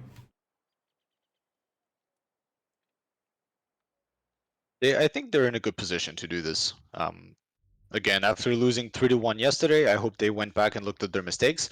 I hope they're not going to be making the same mistakes again and maybe secure the 3-1 lead, or maybe Suspect is able to push this to overtime. We shall see soon enough. Yeah, we're going in with suspect 113, double 50B, double 277 on the attack. On the defense for FHS, 113 50B, double 277, and a 705A. Love that 705A on defense. See where it goes. So this, I believe this is a similar setup to what they ran against LTP during their third match of the night yesterday to get their playoff spot. So, oh, no, never mind. It looks like they're going for a different approach this time. The 705A making his way on the 3-line, whereas yesterday he was playing the B5 corner of the map. And Suspect already going very aggressively towards K2, and they are looking for a fight down there. Yeah, interesting enough, suspect will leave Octobear into 113 all alone at the banana position. He's going to spot out the 277s taking the courtyard, and that 113's all alone. If FHS find this, they're going to be able to push out and take him out easily, but instead they're going to take southern positions, and that's going to be a straight up brawl in the south between 4 tanks on each side. He was better focus 5 Vermilion down already to 1000 HP. Now Vermilion getting absolutely pummeled. There's 3 strong vehicles in front of him, and all he had is Vovova on his team. Vovova didn't tank any of the shots, so now he's all alone here. Buwunger trying to come back into the fight. Dark Ninja also coming in. The 113 from Suspect also making his way in. That 705 here, you see the issue with that. He's too slow. He's simply too slow to do anything. Now he will pick a fight with the 113, and this will probably go in his favor. But right now, the fight is being decided on the 1-2 line, where Suspect is definitely getting the upper hand. Dark Ninja, one more shell. There And he goes. yeah, he will pin all 4 of his shots in Buwunger. No longer for this game. Ober's left all alone in his 1v1 versus Octobear's 113, and sure, he's going to win it, but as you said, the game was decided elsewhere. And well, I think it's safe to assume that this is 2-2. We are going into overtime. The fastest attacking win, I What think, is this quite game? obviously, is Oh this my game. god. The timer just passed the 6-minute mark. This is a 2-minute long game. Overfeld trying to survive longer, extend it out, but there's no way he's gonna get any more out of that. Dark Ninja feeding him 350 damage extra, but that will not make a difference. So, Suspect tying things up 2-2. They will be deciding the side that they wish to be using for this tiebreaker. Tiebreaker is Runeberg. Yeah. Yeah, it is Runeberg, right? Yes. So Runeberg, not that we have seen out of these teams so far. I'll be curious to see what they decide to bring. I would assume that that Suspect will be playing on defense. Runeberg is definitely a more defensively sided map. I think even more so with the E100 ban. I think the 100 ban actually favors the defense more than the attack, simply because the 100 is not mobile enough. And on attack, if you're going to be bringing more 277s and 113s, if you can manage to isolate some of the tanks and keep a or two completely out of the fight, that should be a much easier fight because you're basically fighting a 5v3, similar to what we just saw with the 705A from Ober. He's simply too slow and too far away to be helpful. And Yeah. so Previously, one strategy, as you're saying, you could incorporate versus E100s is making sure that E100 is out of the fight, taking the fight elsewhere where he can't help and he's too slow to arrive. But with the laps we've been seeing, it's just Russian tanks and Dynamics 50Vs. These tanks are going to be fast enough to get into any action on Runeberg. exactly, and especially for the defense, it also promotes a more dynamic gameplay, which I mean is obviously a lot more exciting for the two of us to watch and for you viewers at home. And they not everyone may agree with this that the 100 ban actually favors the defense, but that is that is what I think. I think it's a good thing not to have it. D100 offers a lot of possibilities. Um, Even on attack, it could be used to soak up a lot of the damage, maybe pushing down the middle road, trying to get into the Delta Village from the south with a couple of 113s, applying cap pressure, be that anchor that can play the mid road and just hold the rotation. Now that won't be the case unless FHS decides to pick another tank to do that. Maybe a 705, maybe a mouse. Though the mouse is probably a bit too slow for that. Maybe a 60 TP could probably work there. But I think they're just going to decide to go with a much faster lineup anyway, and just leave that idea behind. Yeah, we will have Suspect off that last round deciding they wanted to play defense in Runeberg. No surprise there. Teams are desperately trying to figure out what to do on this map without the E100. E100 is such a commonly picked tank and provides so many options. If you're on attack with an E100, you can just push across the north and have the E100 soak up your shots. Let the rest of your teams get into those small buildings in the north side of the map, and there's plenty of options with an E100, but can't really do that with a mouse. Mouse is gonna poke out, you gotta take shots, and he's gonna sit there and keep taking shots and die. Not something Yeah, you're and gonna want. he's too slow comparatively to the 100. He's quite a bit slower, though arguably it's easier to track an E100 from the side than it is to track a mouse, which could play into this. But again, since we're not going to be seeing any 100, I think we're not going to be seeing a mouse either. Also because the mouse just doesn't have the same DPM capabilities as the 100. So unless they have some pocket strat that uses a mouse, I don't think we'll be seeing it. Now, unsurprisingly, Suspect has decided to be playing on defense. It was expected. They also took a timeout, probably to discuss their options, talk about the strat real quick, make sure that everyone is on point. Because remember, this is for elimination. This this game's loser is out of the tournament, and the winner will be going on to play against the loser of Double Dongers versus Two Daddy Gang. Yeah, these teams have been pretty competitive, so if they were to win this round, you could easily see them going into the next round ready to get another win and make it all the way back to the grand finals. That's what these loser finals are all about, giving these teams a second chance. And bunch of timeouts being called out, but Wunger calls a timeout just now. Teams are gonna do everything they can to win this last round. Tournament's on the line. And so, since we're talking about future matches, the winner of this match will be going to play Two Daddy Gang, as they fell against Double Dongers on a 3-2 scoreline. Very close game. over on the mainstream.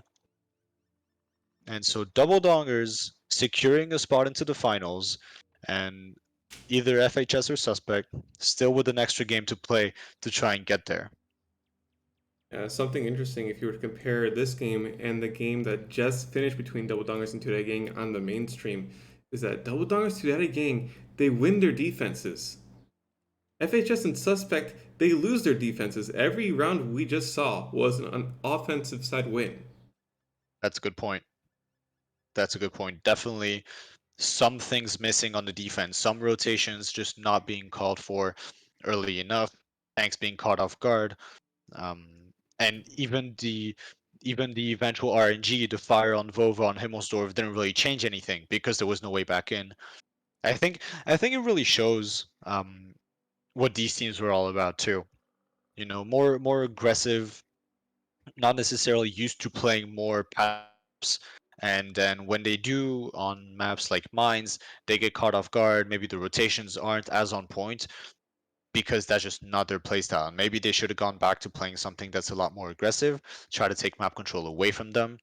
Because we saw that last attack from Suspect, very aggressive, very in your face, catching a lot of tanks off guard on the 2 line on Himmelsdorf, and that's how they were able to win in a timely fashion.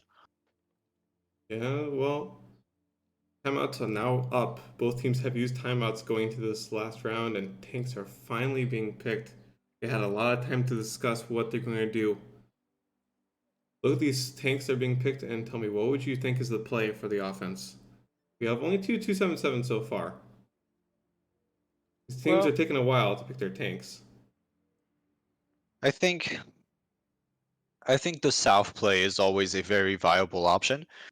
It has been seen for a very long time. Runeberg has been in the map pool for a very long time. In 7v7, 15v15, 5v5, 3v3, just about every format that you can imagine. So South is always a very good option. With the current meta, 113s and Bad Chats and 277s can make their way down the K line, down the J line, maybe get into K0 and then push something towards the 2 cap, apply some cap pressure, and then hope that you're winning the trades. That's the usual standard approach to this map. The other way is a little bit more risky, where you go for full on north push, you try to push a couple of tanks all the way towards that A7, A8 position where they can control the entire cross back from the Delta Village towards the A line and the 1 line. But it's risky. You get farmed quite a bit on the cross. You run the risk of being flanked by bad chats over on. Well, they just go around the city. They can go down the middle road, shoot whoever is on the cap in the back, and the tanks at A7, A8, they're really stuck there. There isn't a whole lot that they can do once they get there. So it's a coin flip. I think going north is definitely a lot more risky. I would probably not call for that strat. I would rather go for a south play, which is a little more secure. We People know it works. It's all good. I don't think there's any point in trying something risky. Tournament life is on the line. It's just not worth it. Just go with something solid. Make sure you can win it.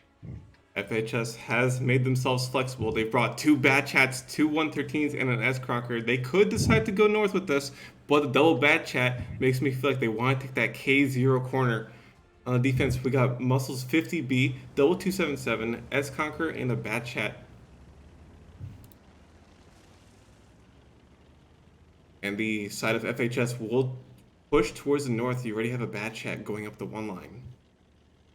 And the batch are also going down the middle quite aggressively. Now, I don't know how I feel about this.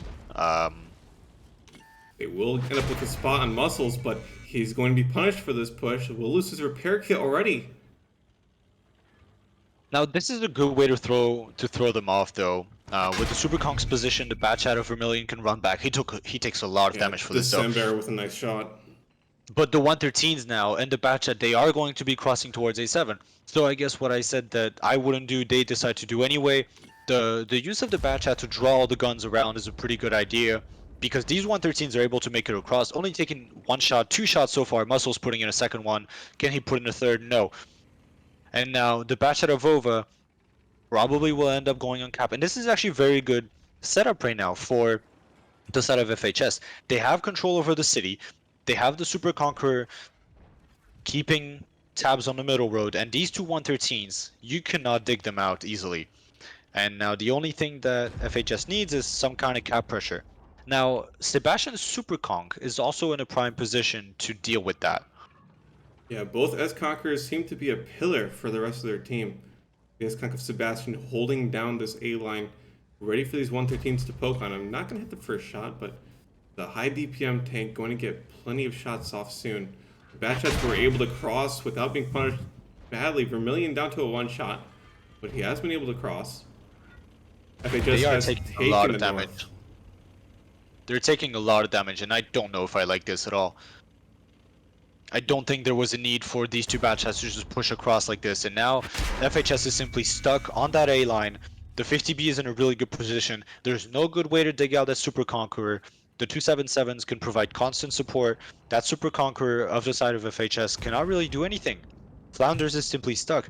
If he decides to push in, he will get pushed back, and that just doesn't lead anywhere. Yeah, that split is looking really bad. Whatever that S-Conk does can turn out absolutely horrible for him. He's got two 277s in front Oh, of him. Boonger.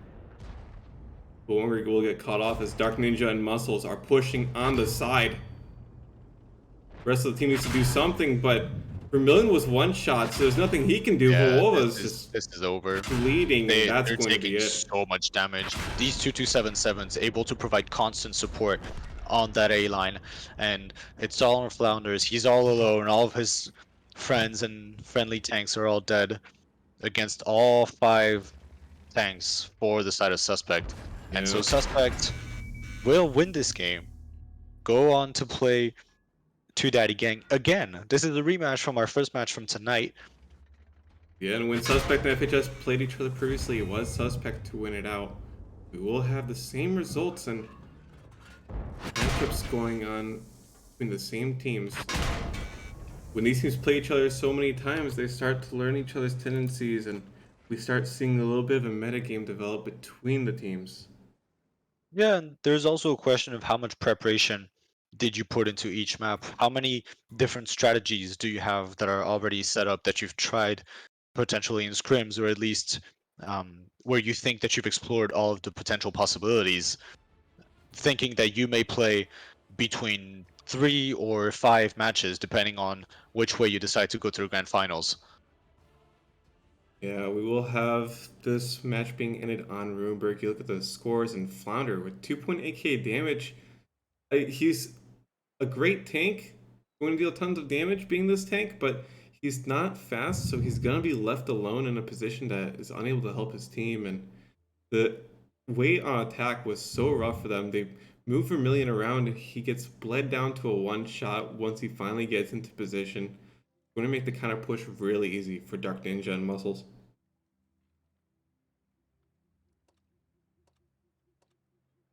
That will be the game. Suspect 3-2.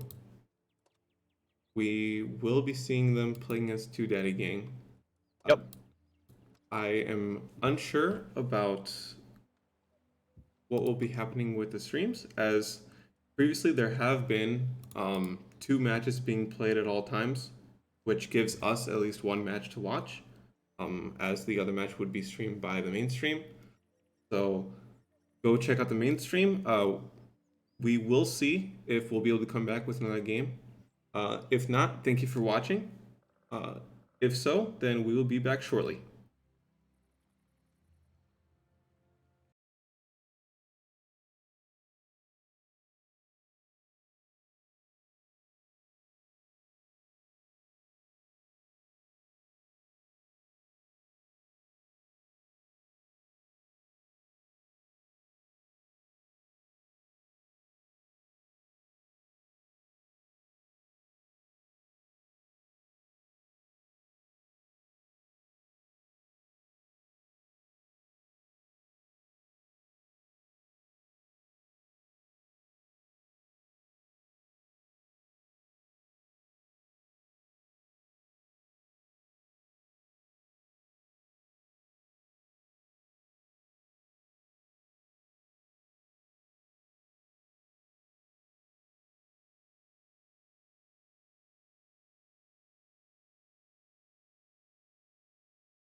Somehow I woke up out in Beverly, fucked up, smelling like that bourbon. And I end up alone, I'm not certain. Yeah, the girls impolite in the club every night. That's how it goes when you Hollywood perfect. Hollywood perfect. That's how it goes when you Hollywood perfect.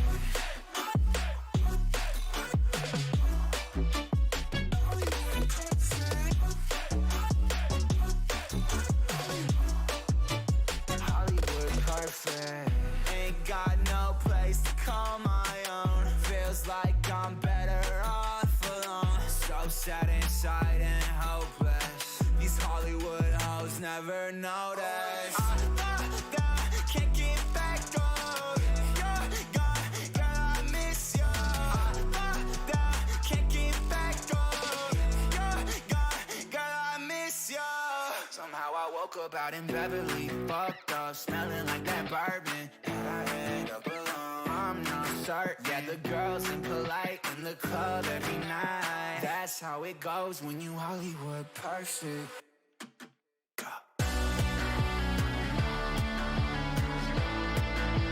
Hollywood perfect. That's how it goes when you Hollywood perfect.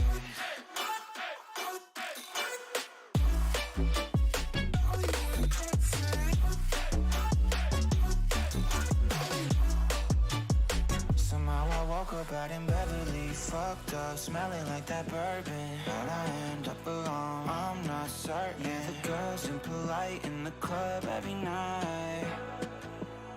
Somehow I woke up out in Beverly, fucked up, smelling like that bourbon. How'd I end up alone? I'm not certain. Yeah, the girls impolite in the club every night. That's how it goes when you're Hollywood perfect.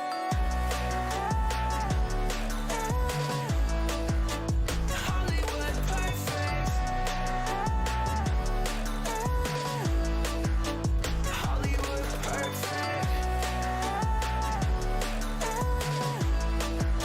Hollywood perfect.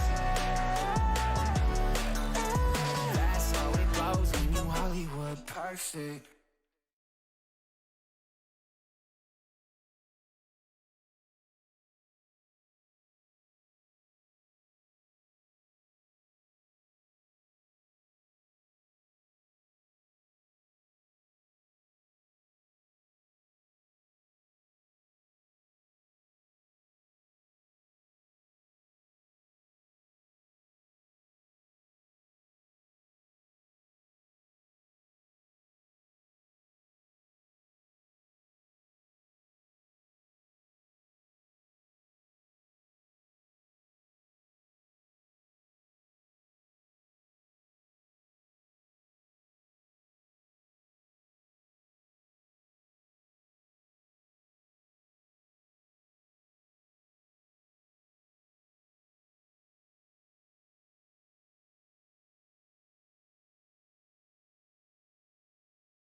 Hello and welcome back to the Sterling Cup. We got another match. We're going to be watching the same matches on the mainstream between Suspect and Two Daddy Gang. Two Daddy Gang lost their previous round, so they're going to have to do another rematch versus Suspect, who just won out of the losers bracket.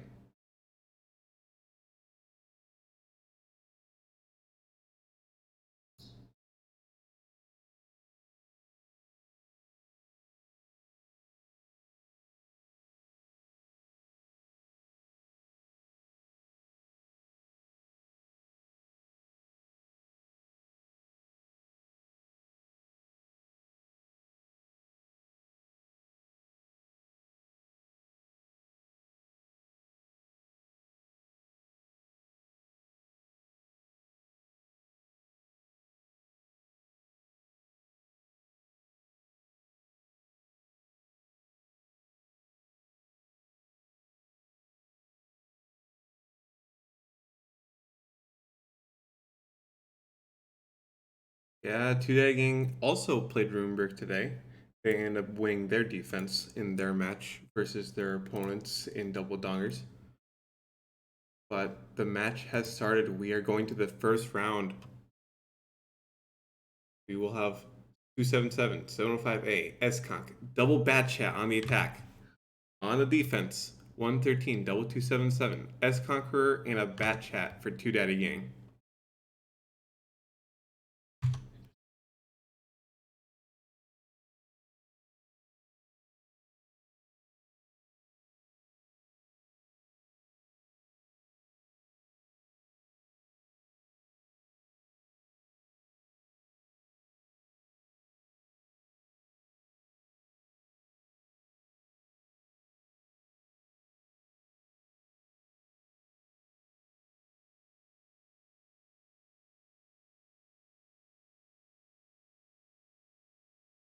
All grouping up, taking control of the Delta Village, probably going to push at least a 113 or a 277 down towards K0, where the two Bat Chats from Suspect are already going.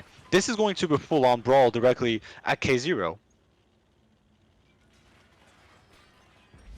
Yeah, we love the Bat Chats arriving first for Muscles and Dark Ninja, but they're going to be greeted by 277s and a 113.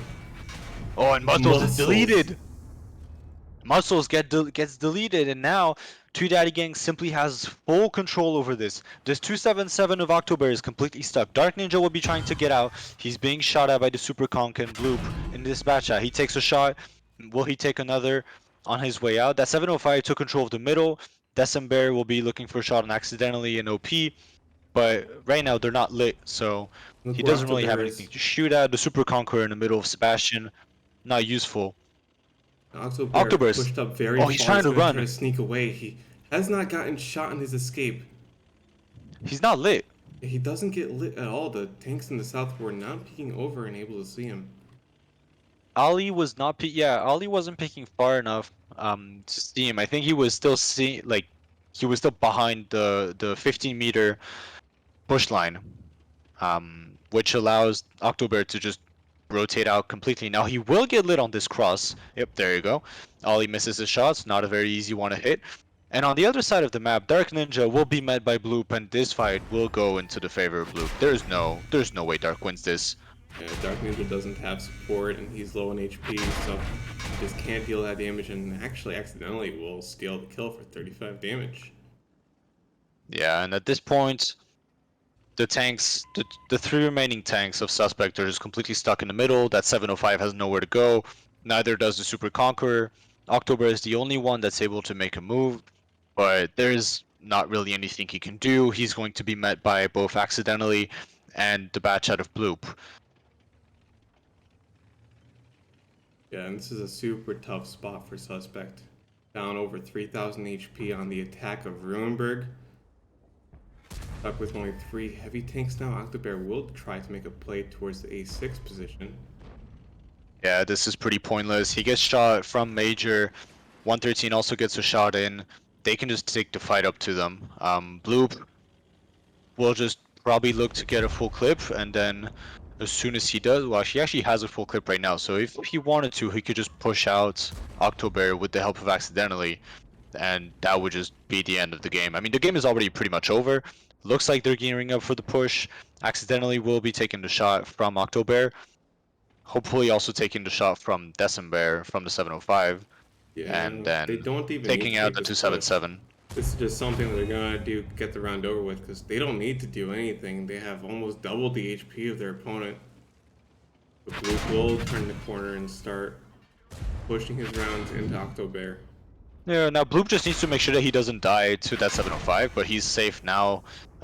Accidentally might get hit. Doesn't look like he will. 705 still having to pay attention to other things too, because he's being pushed by the Super Conqueror, being shot in the side, being shot in the back by Ali. This is very much over. Two Daddy Gang knows it, Suspect knows it. At this point, I'm just hoping that they're talking about what they're going to do on their defense to make sure that they can tie things up.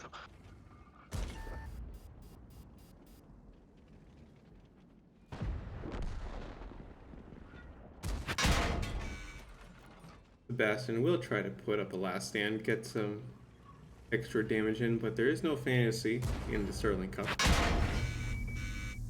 So all he's doing is No prolonging fantasy yet. prolonging the inevitable.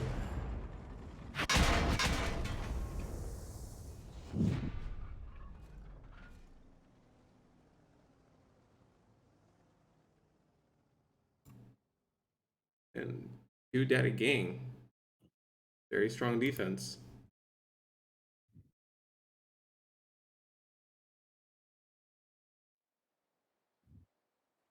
Runeberg's defensive side of the map, we were saying how Wow. Two Daddy Gang was winning their defenses, and yeah, their defense holds strong.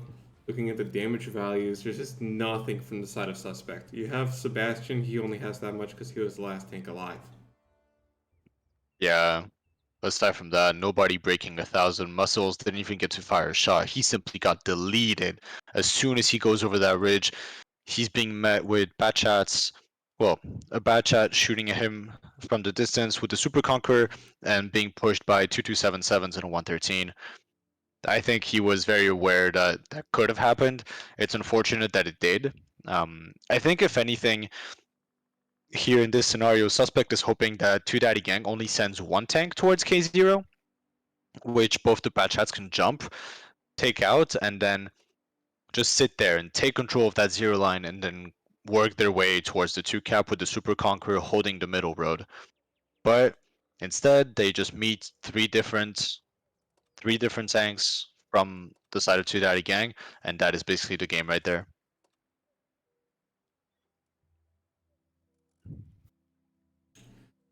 Dark Ninja, even though he managed to get out, he tries to make a play towards the north. There is nothing he can really do about it because Bloop just has more HP anyway. He can just take the fight 1v1. It's very over very fast. Even Octobear got very lucky to be able to get out. Yeah. And in any case, I'd say he was more likely to just die on his way out. Luckily, Ali wasn't peeking high enough to spot him, and then he manages to make it back towards the north. But then the same thing that happens to Dark Ninja, he's being pushed back by a Batchat and a 113. So now we just have to hope that they do something different on their defense, considering we just saw them play the defense only a couple of minutes ago against FHS. It would be interesting to know if Two Daddy Gang watched that game since they were done with their game beforehand. I don't know if they took the time to go over and watch it, maybe study a little bit about the setups that Suspect likes to run, gather a little bit of intel, because that Runeberg defense is crucial for Suspect to be able to get back into this game and try to get to the grand final. Yeah, and the grand final may be best of 7, but we're still, best of 7, but we're still in best of 5 territory. So losing one round can be heartbreaking for a team that feels like they should get this. Runeberg is so defensively sided. You would imagine they can still bring this one back to a 1-1 scoreline. But a bad result like this one, where you have Muscles dead in basically the first minute of the game, that just throws the entire game plan out of commission. You have to come up with something different. Now they probably Yeah. haven't been studied, so they could go for what we've seen previously on their Renberg defense, but they're really struggling right now, and I'm not impressed with what they did in this round. They went for it off the start and got cut off, and they had no answer to it. Oh, this is exciting.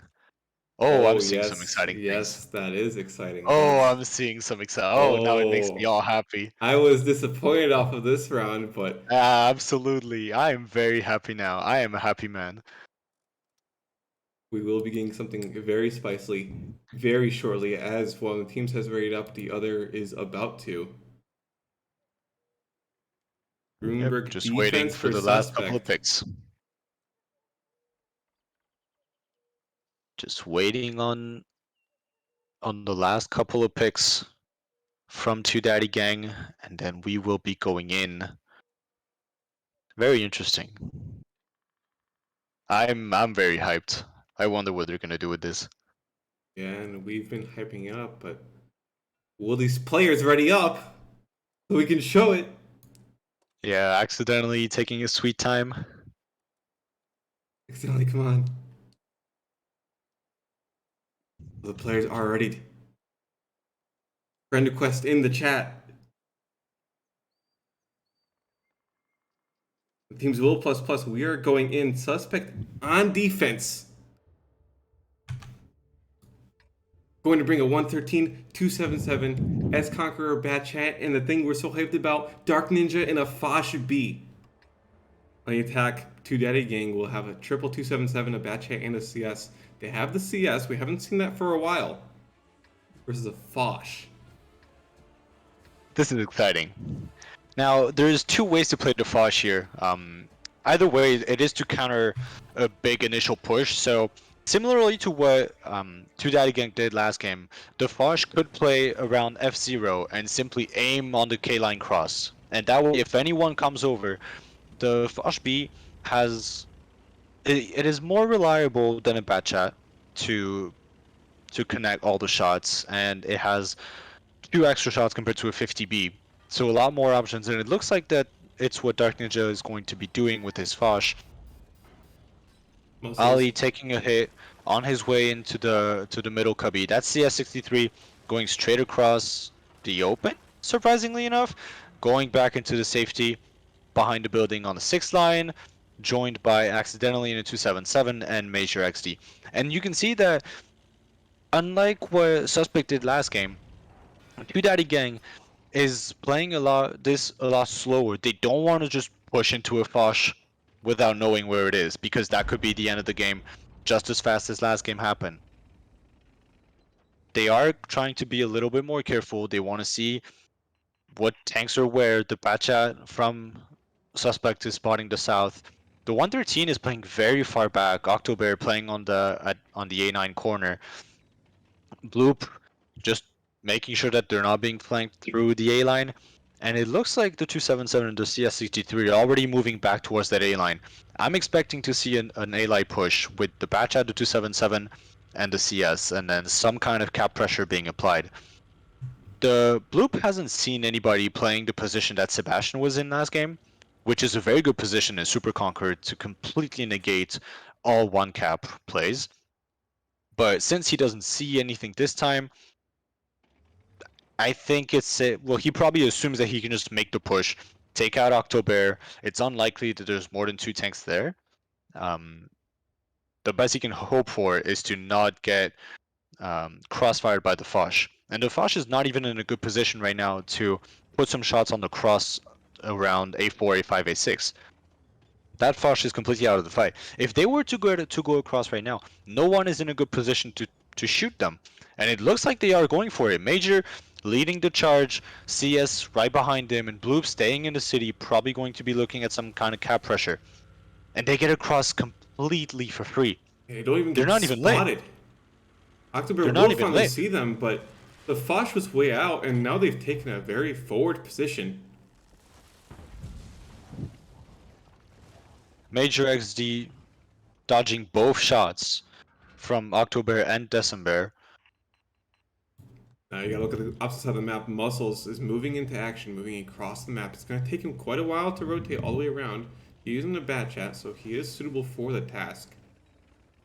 Yeah, and he has to be a little bit worried about where Bloop might be. I don't think they have the information on where Bloop is. Maybe they do now that he's on the cap circle.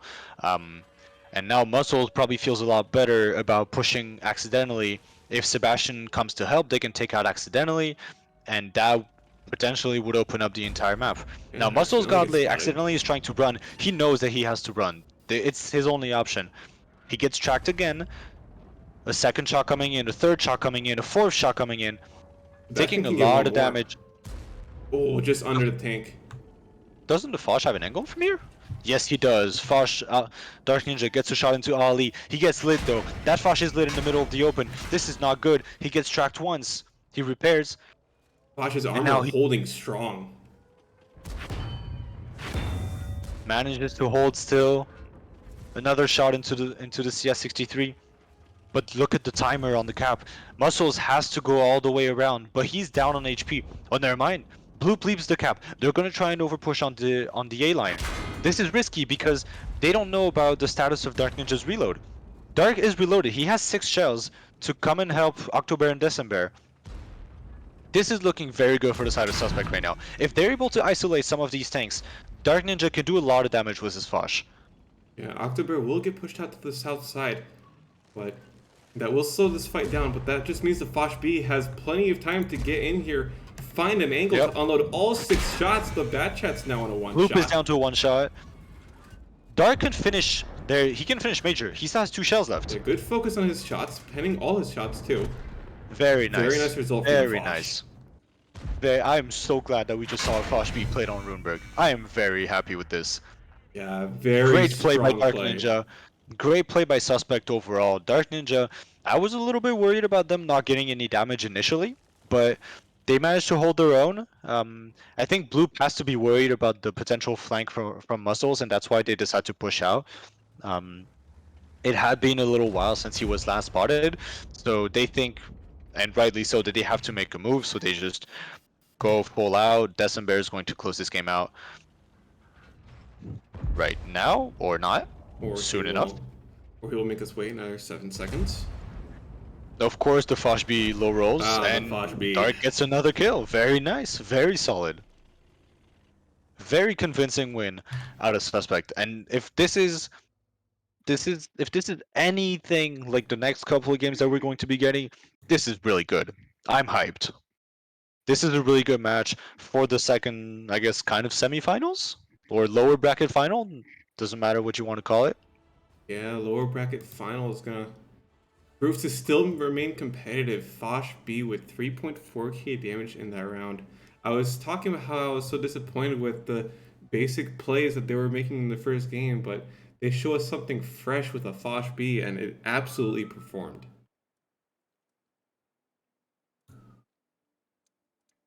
The rest of the team all doing solid damage, all doing their roles fairly effectively. Muscles only 1.2k, but got in the flank, did his job.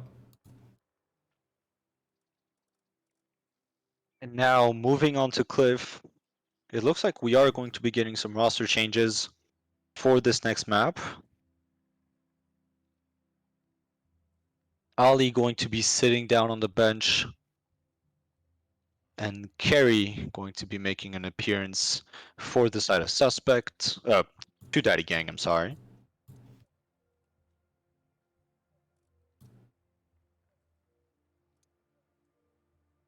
Yeah, I wasn't talking there because there's some police sirens in my area, but it looks like that has faded away.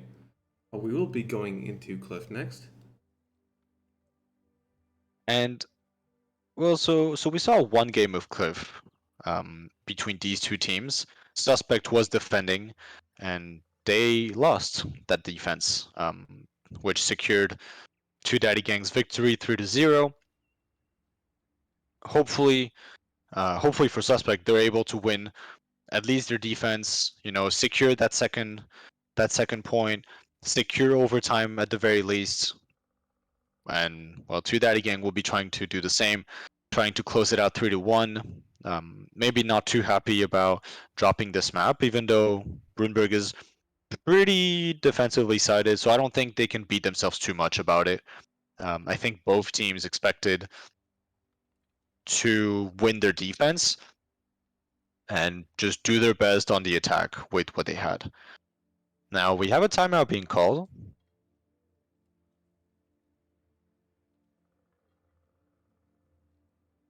Previous game between Suspect and Two Daddy Gang, they picked Cliff as their second map. Two Daddy Who Gang. picked it actually? Was it? That would be Two Daddy Gang picked Cliff. And they won the first round on it to make it a 3-0. That was their attack that they won.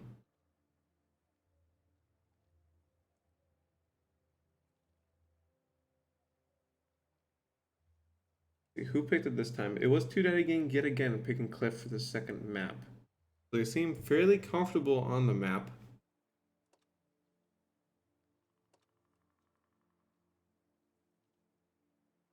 And they did.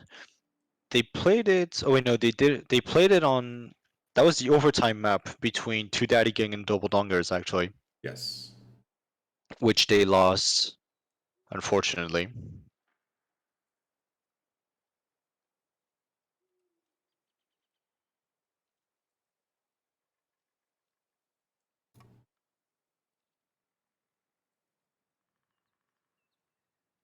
Interesting that the lineup for this game is Remember Cliff Tundra, and the tanks that got banned were 50B and E100.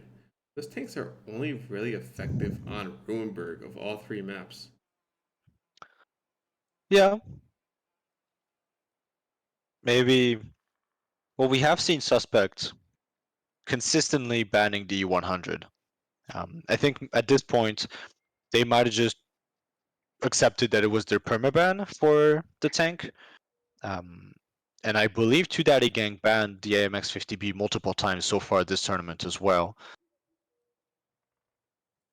Yeah, it might just be that's very comfortable bans for them. They don't have players on their end that are super practiced in those vehicles, and those are very common vehicles, so just throw those out of the options.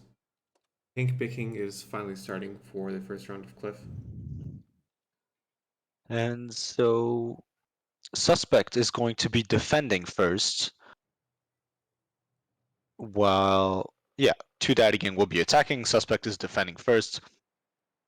They need to get this win, Suspect. They don't want to repeat the same thing that happened in the first match.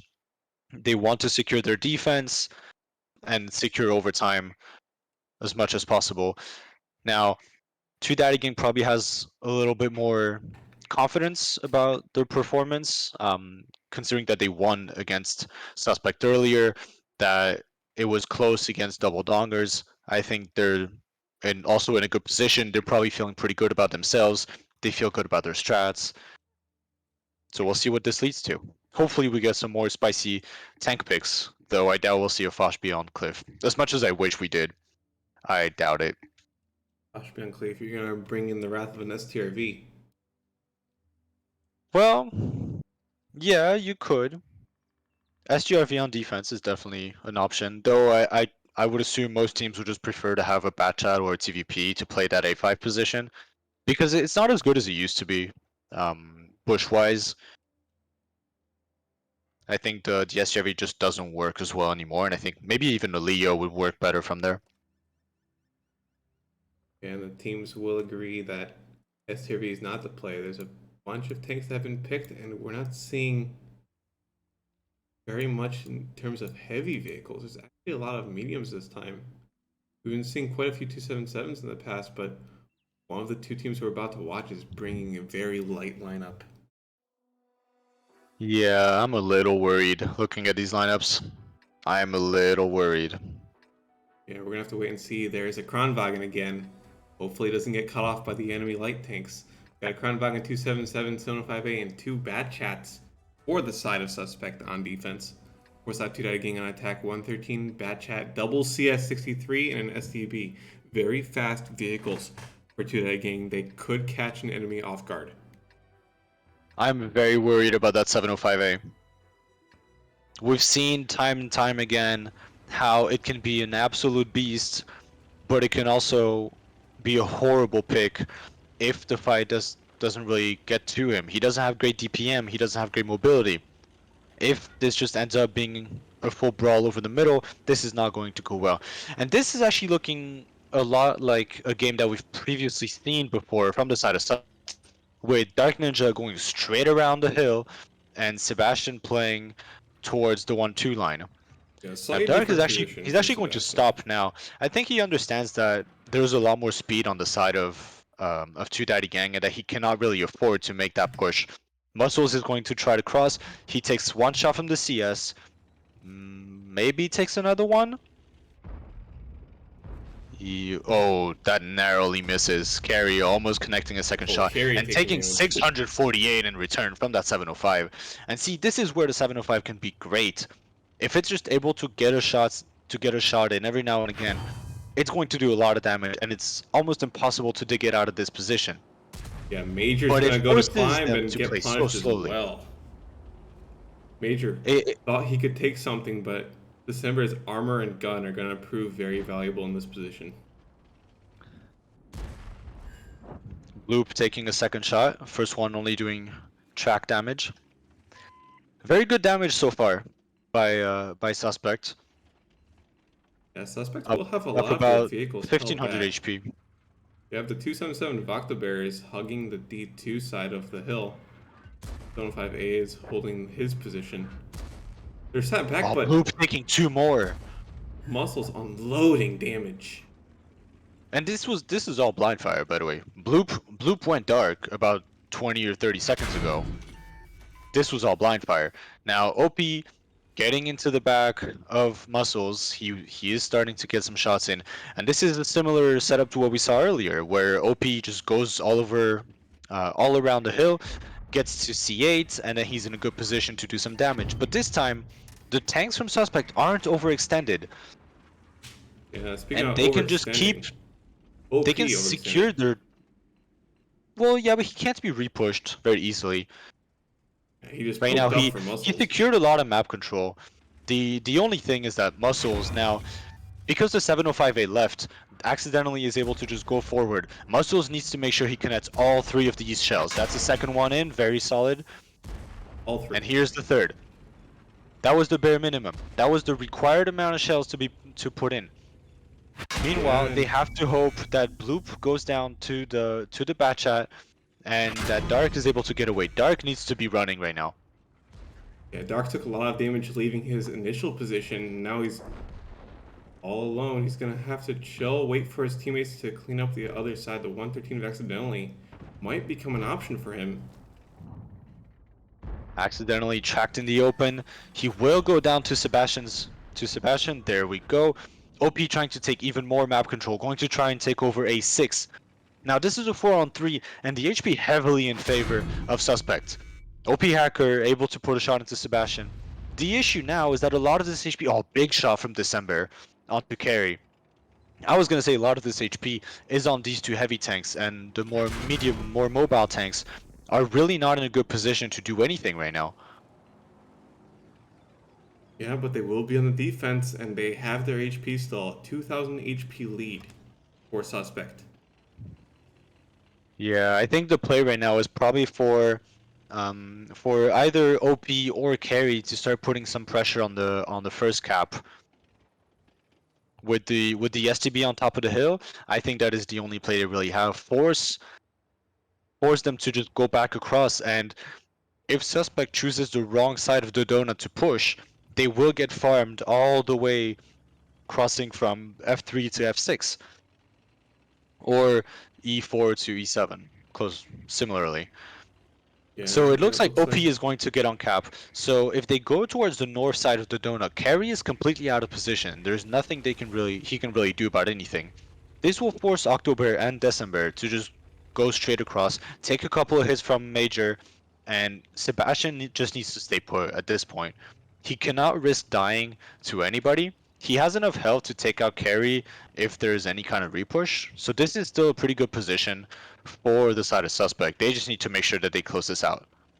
yeah, and they're gonna be active on this one. Octobear getting off the donut, going down. He's gonna approach the B4 ramp and make his push towards the cap from there. as I don't know December if I will like be this. on the job of hailing the STB currently on the hill. December will push out and get spotted. He's going to start taking some damage. Shouldn't be much though, as the CS is still all the way in the south, unable to deal anything. I don't know if I like this because that 277 will be farmed by the STB. Even that 705A is completely safe now from the STB because Major would have to completely overextend on the top of the hill, which isn't something that he wants to do. But December, he's completely in the open. Yeah, he may be He in doesn't the have open, anywhere to be. but he's still blocking shots, and that's draining the time. There's only 2 minutes left. Now Carey, Nice shot. he realizes that he has to get back into the fight, so he's making his way back towards the middle. But Sebastian is going to try and get him. Only 2 minutes left though, so soon enough the cap will not be an option. And oh, I don't like this. Oh, October is going back around. December is going to Yeah, be he's left putting himself alone in out the of the middle. fight. December is going to get pushed. Actually, the CS is moving If towards the Sebastian donut. dies, this is really bad for the side of suspect. Sebastian is the only one that is gluing this position together. He's safe If from he Carey. dies, this could be the end. Carey doesn't realize where he is right now, and Carey's going to get pushed by Octobear. Sebastian will reveal himself, but he has the focus fire of his teammates to finish off the threat. Oh, I'm the not sure, STB misses. not sure why he drives towards the STB, but will survive a little bit longer. And 1 minute left to chew through 3.6 thousand HP is not a likely job for a low Well, they have the CS HP. and STB. Yeah, they have the DPM to do this, but they don't really have the HP. OP takes a big shell to the head. Down Yeah, to they're 77, both Major one down shots. to 108. December can just load HE at this point, and he will be guaranteed to kill any of these two tanks. Oh, he's getting turret broken a bit. Will hit Yep. the snapshot. That's the 705A for you. Yeah, Best tank in the 705A. game, along with the Foshby.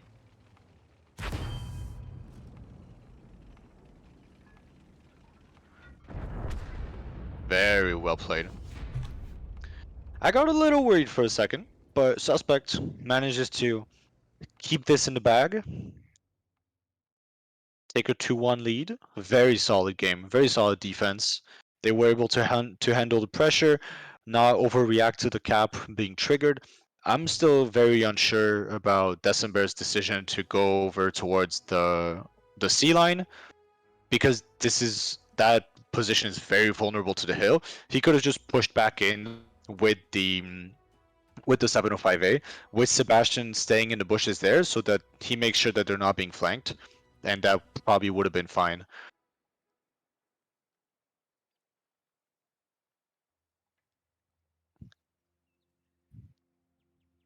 We will see 4 line December 4.4 thousand damage 705A. We were worried about it earlier. He pumped out damage early and late game. Yeah, the game went on for a lot longer than Cliff games usually do, and that works in favor not only of the defense but of the 705A. The low DPM doesn't really matter anymore. He gets a nice 650 alpha shell every now and again. He has a lot of HP. He doesn't get moved around too much, and so he's just able to win the game pretty much by himself. The anchor position that he was playing at the start towards D4, D5 is really strong, and then moving towards the donut, ensuring that they can retake it for free, and then crossing back towards the middle to reset the cap if needed. That was very well played by Suspect, and the 705A pick doesn't come back to haunt them. Instead, it's a very easy win for them. Quick reminder, Suspect were the ones that lost 0-3 to Two Daddy Gang just earlier today. They're making the dream lower bracket run right now. Up 2-1 against Two Daddy Gang, need only one more round to get to the grand final. And also securing that game on Cliff. Remember that they lost their defense earlier against Two Daddy Gang. Now winning this defense, this should be a big confidence boost for the side of Suspect. And if they can keep this up, keep the momentum, take it down on the next map, on the next round, they would win 3-1 and make their way to the grand final. Otherwise, Two Daddy Gang claws their way back, and we go to Tundra as our tiebreaker.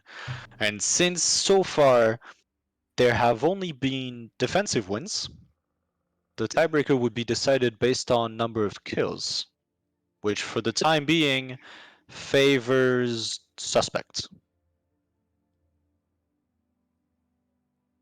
I do- think. Yeah, it does. I do think that this next round could go very fast and be very decisive.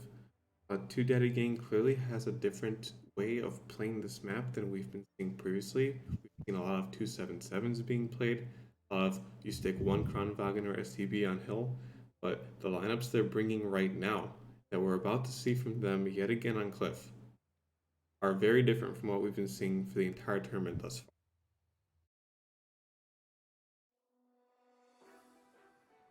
As we go into game 4, Suspect, match point, tournament point, Two Daddy Gang. Not gonna be able to drop this and get away with it. They're already in those losers bracket. Got a 113, Kranvagn, 277, double Bat Chat from the side of Suspect on the attack. On the defense, Two Daddy Gang, Bat Chat, double CS63, STB, and a TVP. I'm worried. I'm worried. I'm worried for both these teams. Well, yeah, well, because obviously, as you said, tournament life is on the line, but it's also a very light lineup from the defense of Two Daddy Gang, which I wouldn't usually mind, especially on Cliff, but against a that is quite a bit heavier, and the HP difference, and these Bat Chats cannot reliably pen 113s or 277s at medium to long ranges. I'm a little bit worried. Now, this setup is actually one that we have seen yesterday out of Suspects. With the Bat Chat at K5, the heavies crossing towards the middle, one Bat Chat in the middle, and the 113 covering the one line. This is the exact same setup that they ran against FHS, I believe. Yeah, but they're going to get punished pretty heavily. Dark Ninja already lost 800 HP to those CSs, poking out on the donut side. Octobear is 113, is all alone on that side, and I believe he got spotted by TVP if accidentally. The Bad Chats and CS could he just did. decide to push over and finish him off. They will not do I that don't- yet. Yeah, I don't think it's a great idea to overpush that. I think it's a little bit too risky. Yeah, they could You, get you farmed risk by the you Bad risk Chat. being baited. Exactly, you risk being baited in 113 and then end up at Bad Chat. Maybe the Kranvagn gets a shot in. Dark Ninja's position, surprisingly enough, actually has some angles depending on where they decide to go. Well, Now, Dark Ninja is down to one shot, so that might not be a problem for very long. Yeah, and they're gonna have to come up with something to relieve Dark Ninja. The CS of OP Hacker is holding down his retreat. The HP though is still in favor He'll go of for it. Suspect. Getting away, driving a little bit too far is gonna end up with him getting tracked. He almost lost his tank there. Yeah, he's pretty stuck, isn't he? From one hard rock to one hard building. Now, Suspect is going to try and put some cap pressure on, force them back in, and this is a good play for Suspect. The only issue is that Major, with the STB, is able to take the hill, and from there he's able to get some resets. If he spots Muscles over there, Muscles is in a world of hurt. Now, it looks like he gets the timing because Major doesn't expect Muscles to already be at C8. Soon enough, I'm sure he'll figure it out. As soon as Muscle shows himself, he might get lit by... Actually, no, he won't get lit just yet. But these two heavies could very well get on cap. Well, Muscles is getting on cap now, isn't he? Yeah, OP's actually gonna take a bunch of damage from the Kranvagn in 277, getting long shots off. Yeah, he's being proxy spotted by the 113, and the same way that Dark can't really go anywhere, OP is pretty stuck there as well. This is definitely not a great position for any of those teams. Now Sebastian pushing back in takes a shot. That position probably favors OP. I think, against Sebastian. Why he repushes this, especially because do they know about the STB? Probably not. Muscles is just driving in the open. What is going on? Bloop hasn't lit the batch out of Muscles. He has no idea. Yeah, this is really interesting. The STB's on hill, but he hasn't gotten a whole lot of vision. Bloop is just hiding his position because position's very dangerous. You can't really go anywhere from it. It's such a weird position between Bloop and Muscles. Oh, Bloop. Okay, Muscles is now spotted. Bloop gets a shot in. He will get a second. Very nice shooting by Bloop. And Major is also in a very good position to do some damage. Yeah, the STB Oh, of look. Major rotated to the north side of his hill, and Muscles down to a one shot as a result. And look at the HP. Look at the HP difference. 2,500 damage between these two teams. Yeah, and what's interesting is Sebastian was able to pressure OP Hacker even harder, and that freed up Dark Ninja, which means Dark Ninja can now climb the hill. Problem is he's a one shot, and he's going up against an STB with 1,000 HP. Yeah, he can't really do anything, and Muscles is also a one-shot. Now that STB is safe for the rest of the game. There's no digging him out, unless he completely overpeaks and gets shot by all the tanks down below. He controls the hill, and with 3 minutes left on the clock, there isn't a whole lot that Suspect can do. Yeah, the threat of that STB is going to be very strong here. December is going to take a little bit more damage too. They're slowly bleeding their HP away, and 3,000 HP difference is not insurmountable, but quite difficult when you have a Octobear 113 just sitting there. All he's been doing is proxy lighting one tank, being most of Bloop? your HP. Bloop? Bloop Is will. Bloop just going for Muscles? He will cross, and he's going to take 900, but he's going to go chasing. Uh, Bloop is going to decide that's not the best course of action when Sebastian's in the Dark, middle. Dark is now up the hill.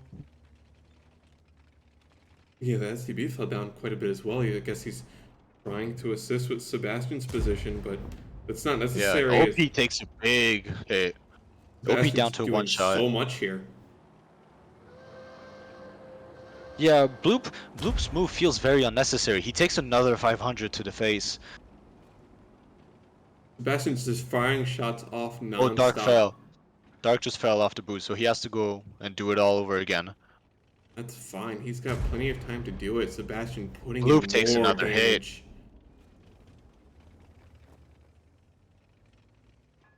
Sebastian's team That makes- STB needs to get a kill. Yeah, the STB Major will needs to decide get he killed. needs to deal with this cap as the bad chat of Muscles will go down.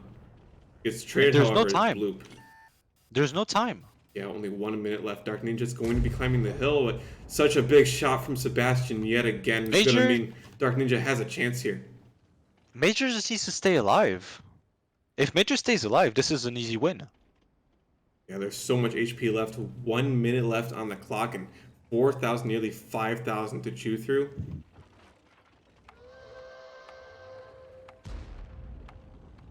December will take more damage. Dark Ninja's going to make the play onto Major and miss his first shot. That's going to put him in a really bad position.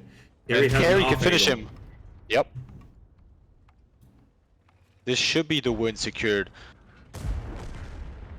They just need to not throw this away. It's never too late to throw a game. Accidentally just needs to run. So does the CS. Carry can go take the 1v1 against the Kronwagen. Kronwagen can't do anything. 30 There you seconds go. left. Will go down. Now Carry just needs to run. Major has the hill. This is one. It almost got worrisome, I will say, at some point. I think when Bloop makes a play, it didn't feel necessary for him to get out there. I think it definitely could have given a way back in to Suspect. But at the end of the day, they managed to secure this. They're fine. 2-2. They're going to overtime. A lot on the line now. And so the overtime, because everything was, all the wins were on defense, they only got 2 kills. So I believe that Two Daddy Gang is going to be picking sides for Tundra, which is our decider map. Yep. Confirmed by League head admin. And Two Daddy Gang, I feel like they would be comfortable with either side of Tundra, as when they played them earlier, they won both sides. Absolutely. They might just go for the defense. You know, it's might as well have the time on your side. We just saw how useful it can be. But I absolutely agree with you. They definitely have options on both sides. They've shown very good setups on Tundra so far, very good understanding of the map.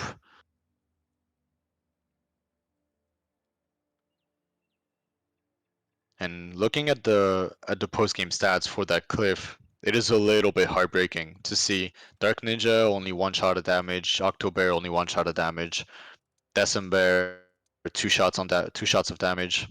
Not what you want to see out of your bat chat. Well, out of any of your tank, to be honest.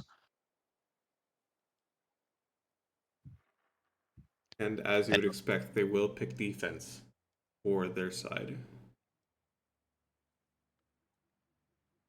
There's always a chance that they would have the same opinion as me, where we think it's offensively sided. And they would decide that they want to go for the offense, but defense is so much safer. You don't have to stress out. Don't have to do anything crazy. Defense on Tundra is a very standard game. Very well-known positions, basically well-known rotations. Yeah, I don't think we'll be seeing anything too crazy. If anything, at this point, Two Daddy Gang is just trying to put a solid game together. No need to overextend anywhere. No need to go for risky plays. Just play solid, Yeah. secure the win, and get on to the grand finals. Their base Now- level of play has been good, so if they could just hold it Absolutely. together, then they have a spot in the grand final. Absolutely. Now on the side of Suspect, this is where I would hope that they have something in store, something that they've prepared, not just something that they make up on the fly. If there is a time to try out something that you're not really sure of, now could be a great time to do it. You know, with this much on the line, it's tournament life, it's the ability to play in the grand finals later on. I think now would be a good time to just go for something, even if it is a little bit risky. Now would probably be a better option. Didn't agree with it on Runeberg on our previous match, simply because Runeberg is so defensively sided that going for something risky isn't necessarily worth it. Whereas Tundra, where the offense has a lot of options, I feel like it would make sense to go for something that is more risky and just try to get the win, because they know that that Two Daddy Gang is going to just play a standard solid game. This were another game, I would be worried about the players' tenacity, but this is tanks. These players have been playing tanks for forever. Played so many games today, and they're ready for more. Pluses are in the chat, and we will be going into Tundra very soon. Oh boy, are you ready for this? My body's ready. Oh boy. We will have Suspect on the attack, bringing two 113s at Kronwagen. As Conqueror, Bad Chat. For Two Daddy Gang, you have a 113 2 Kronwagens, Bad Chat, CS63.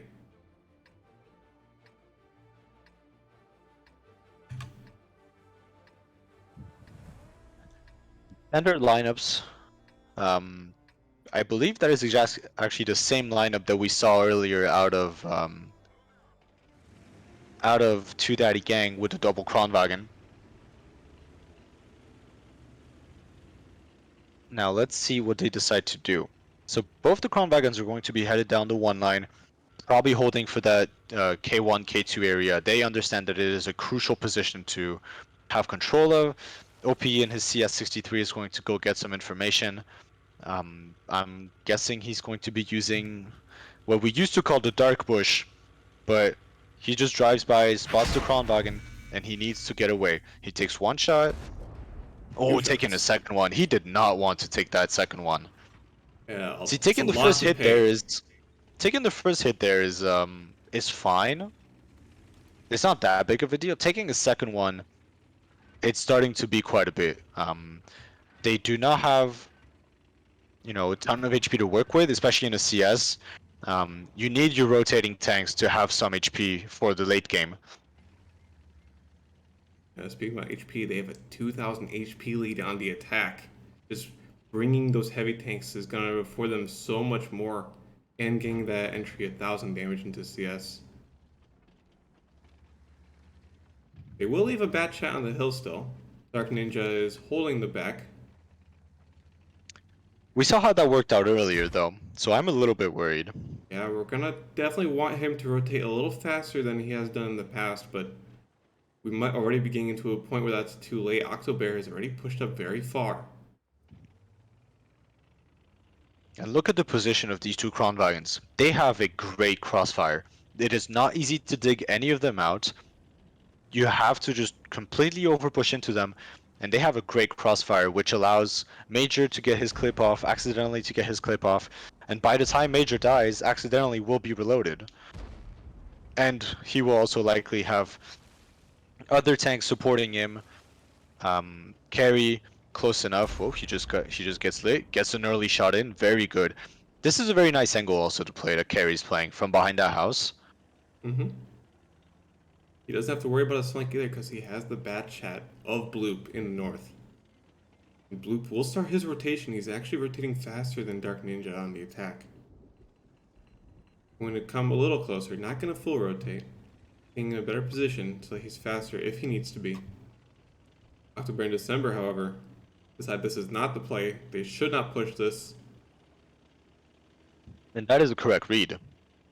Yeah, They but need to go and look for that one cap. The Super interestingly, Conqueror going straight across the water. The 113s are fast enough to just rotate all the way around. I expect Muscles to do the same thing. I hope so, at least. Muscles is holding this position. He might actually try to peek onto Carry here. He might just be trying to give the. I think he's just trying to give the illusion that they are still playing for a south play, hoping that none of the tanks from Two Daddy Gang rotate. Now the only issue with these two Kronwagens is that if it is a north cap play, they are so far away from this fight, and Dark Ninja has the HP advantage over Bloop. So if they do go for a north cap play, this right now would favor Suspect by quite a bit. But it looks like they're just going back in. The 113s actually went back in through the inside of the G line, probably trying to push into Carry, I would assume, with the help of Dark Ninja. Yeah, it looks like Sebastian got spotted in the north, so we would think that might pull something in his direction, but the Kronwagens are holding steady, and Carry is going to need some assistance here as the bad chat of Dark Ninja is finally arriving. He will arrive a lot faster than Bloop in this engagement. And they may just have found an opening. Carry is all alone, and there was no vision on any of these positions. His closest Carry is ally- dead. OP needs to run. Bloop cannot really do anything. Yeah, his closest ally is OP Hacker. OP Hacker spotted, only 1,000 HP. He's going to get pressured now. Bloop and OP are running towards where they saw the S-Conqueror last, but the S-Conqueror is long gone now. He's retreated, making sure he doesn't get picked. Now their whole tank up 4,000 HP. Yeah, they just need to make sure to close it out. Pick a fight and go. They have the overmatch wherever they decide to go. Bloop takes another hit. Yeah, you will have the 113s of Octobear and December pushing up. They should be able to finish Bloop.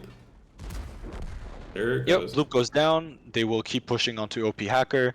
And, well, that's it, isn't it? Yeah, that's the win for Suspect. They just gotta clean it up now, but we will be seeing Suspects playing in the grand final next. Well, let's just wait until it's official first. You never know. A fire in an Amorak Dark about to get can cut change off. a lot of things. Sebastian still driving, accidentally taking a lot of damage. Muscle staying alive. He tries to shield for Dark Ninja.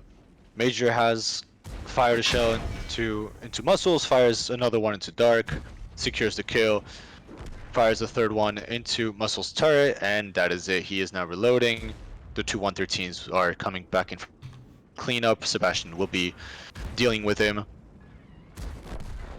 And so, that seals it. Suspect 3, Two Daddy Gang 2, and they secure a spot into the grand final to play double dongers in a very convincing fashion. That Tundra game was actually a very solid performance by the side of Suspect.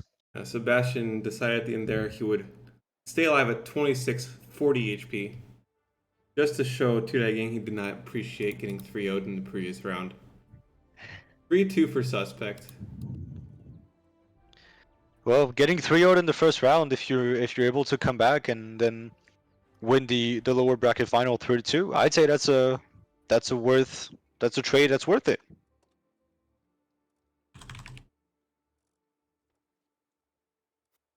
Yeah, look at the post-game results. Sebastian, he didn't have to do anything. He just got spotted once in the north, did a few pot shots. The rest of his team was able to find the pick onto carry. Yeah, Muscle's very, very good 3,000. read. Muscle does so much damage in this game. He got the initial 1,000 damage basically onto OP Hacker, and still ended up with another 2,000 later. Yeah, very solid read by Suspect. I think they just knew where those two Kronwagens were, which isn't too hard because a Kronwagen only has a limited amount of positions that it can play, and they cleared some of them out with the S-Conk and with the Batchat. So they figured that both of them were there. Once they see Carry in that position, they figured out a way to get in without being lit. And so by the time Carry spots them, it's just too late. He's completely isolated. Dark Ninja comes in with a fresh clip. He's able to clean it out, and then Bloop dies, OP dies, and the two Kronwagens are just left for dead. Yeah, those two Kronwagens, they might have done 0 damage between them until that last engagement. Pretty much, yeah. But that will be Suspect 3-2, taking them to the grand final. They will be playing again very shortly, as we will be trying to get their opponents into the lobby very quickly. Until then, we will be taking a short break. Thank you for watching, and see you soon.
One. Hello again. We got the grand finals coming up very soon between Suspect and Double D. I'm your host Gamer, joined by my co-caster Jetrecto. Suspect and Double D will be starting off on mines. We haven't seen much mines previously in the tournament. Seen it only one time on stream, but we will be getting some more, followed by some Himmelsdorf and Cliff. Remember, this is a best of 7. These teams are going to need to get 4 wins to get through and get the championship title. Absolutely. And the tank bans coming into this are once again from the side of Suspect, the E100. I think we all saw that one coming. From the side of Double Dongers, the Batchat 25T. Now we will see what happens. The CS staying open gives a lot of possibilities for both teams on all of these maps. Maybe not Himmelsdorf, but we'll see once we get there. For now, we are going to be playing Mines. Suspect only played 2 games on Mines, which I think they won one, they lost one. They won their they won their attack, and they lost their defense on Mines earlier against That was against FHS. Against FHS, right? Yeah, it was. It was the opening map against FHS, and they won the attack. Both teams won the attack. Meanwhile, Double Dongers, did they play Mines quite a bit? It doesn't look like it, They played as far as I can see. some of it. What's interesting to note is this is our first time to be watching Double Dongers. They were the Group B winners. Right. They've gone through the winners bracket all the way into these grand finals. They don't get any special advantages in the grand final matches. But they did not have to reveal so much of their playbook, and Suspect has been playing more games than them. It's going to be a little more tiring for them. Absolutely. Suspect bringing a 113 Kronwagen S-Conqueror double CS63 on the attack. Double Dongers bringing 3 277s, an S-Conch, and a CS63. Very heavy lineup for their defense with the 3 277s. And already, we see Suspect going for a similar setup that they had earlier against FHS. The difference being this time that Dark Ninja is not staying at A5. He is instead going to be getting a lot of map control and information towards that C9 position, C8, C9. While the heavies are once again trying to get a shot on anybody that would try to cross around K3. Nobody is going to present themselves. Some blind fire going on the west side. No shots are going to connect, as the CSs of Dark Ninja and Muscles will be trying to fill out the opposition. Break some rubble along the way. We will This have Super Conqueror is just going to make his way on the hill. Double Donger is going to take that hill. Suspect did not spot the S-Conch, or at least didn't get any shots into him. And meanwhile, look at Muscles. Look at Muscles' position. Taking a lot of space as well towards K1, and the 113 going straight across the open. Now this is a great play. If the 113 can make it to H2, H3, which looks like is what he's going for, he will be in a great position. He will take a lot of damage getting there though. One more shot from the S-Conch. He is now safe, I believe. I think the 277 from Floppy Tacos cannot really do anything against him. Yeah, the tank positions are pretty well known at this point. They did spot the S-Conch on the hill based off him shooting Octobear. The CS of Muscles was spotted crossing. So both teams have general ideas of where their enemies are located. I wonder what the play is for Dark Ninja. Because he is completely isolated right now. And he is being pushed by Mashi, it looks like. Play might just Dark be with to slight win this. HP advantage. Yeah, he has the equipment. He might just be on the duty of winning this 1v1. He's going to have the first shot as well. Yeah, and Mashi has to switch out of the fast mode. He will be trying to bait Dark into highly illogical. Yeah, the S-Conch might be able to get a shot on the this too. There we go. Yeah. Not Cap good line of pressure sight being put on. otherwise, but he will have the reload first on Dark Ninja now. That shot from the S-Conk really turning the tides as Dark Ninja actually got the first shot, but he's not going to get a high enough roll or any sort of fire to help him out here. Barely trades himself out in time before Hylie can get close enough. Going to be a good result from Dark Ninja. Traded himself. He traded himself entirely. It's a 1-for-1 trade. Now October is taking another shot. They have to push into floppy tacos, and they understand that. The Conqueror and the Kronwagen are going to be holding the hill. October taking yet another hit. Muscles needs to be doing something against floppy. That's the only way they can do something against this. Otherwise, he's going to be shot in the back by the Super Conqueror and the 277 from Nexus. Yeah, they need to get more done before Hylie's 277 can get back. This was a really good timing based off of the fight from earlier with Dark Ninja because they spotted Hylie so far away, but now December's being shot in the flank and Floppy's still on 2000 HP. They're not getting a lot of headway on that side of the Muscles map. on fire. Muscles is dead. Oh, Muscles, He gets set no. on fire, and that is it. Tank gets absolutely removed, and now December's on a reload. He's going to get taken out. Sebastian's completely surrounded. He's going to be getting shot in the back by Floppy as well, and he's all the team has left is Octobear. We saw him get shot quite a few times earlier, lost all his HP. Yep, and that seals the deal. Very solid defense by Double Donger so far. They will secure the first point into this grand final.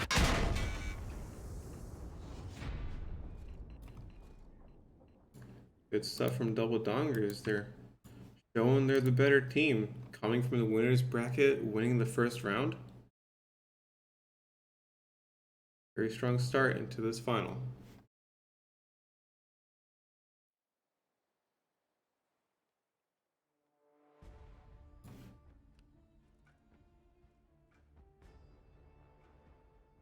Solid damage Yeah. across the board for them as well. Look at Muscles. That is Yeah. unfortunate. He got 3 direct hits and no pens out of that, so maybe he could have gotten some damage out of what he did do, but that fire is gonna take him out of the action. Yeah, and it wouldn't really have made a difference. I mean, Double Dongers was up 3 to 4,000 HP as soon as Dark Ninja dies. Even though he trades himself, the Octobear bled quite a bit on his way towards the H3 rock, and then the Super Conqueror makes his way back above the Kron and the Super Conqueror of Sebastian. And at this point, they're just in a crossfire. They can't really do anything about it, and they will easily secure this win. Yeah, he trades himself, but then you look at the rest of the team, and you have a Kronwagen attacking, and not with high ground advantage. You're pushing into an S-Conqueror and other heavy tanks, so the force that Double Dongers had was quite heavy and able to repel that attack pretty solidly.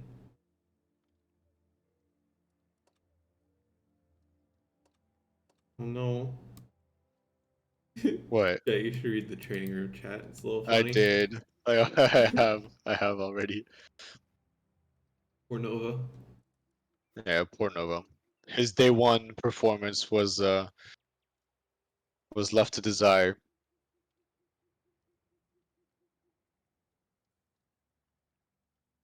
Well, he did 0 damage in that game, so maybe he replaces Yeah. Muscles now that Muscles has done 0 damage in this game.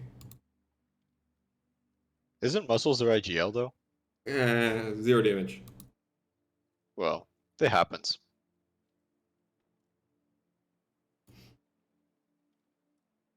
All right, as we move on to the second round. Not yet. Second round of Mines.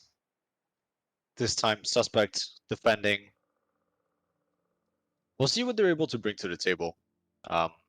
Their defense earlier definitely lacked something. I'm not entirely sure what, but it definitely lacked something. So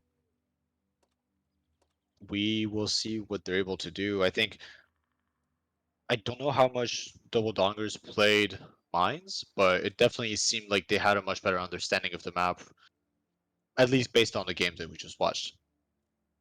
Yeah, so Double Dongers played 2 maps of Mines versus 2 Daddy Gang earlier today, where they Right. won their defense and lost their attack. Right. But this map, I would say, is defensively sided, so there is plenty of possibility for Suspect to get the win here.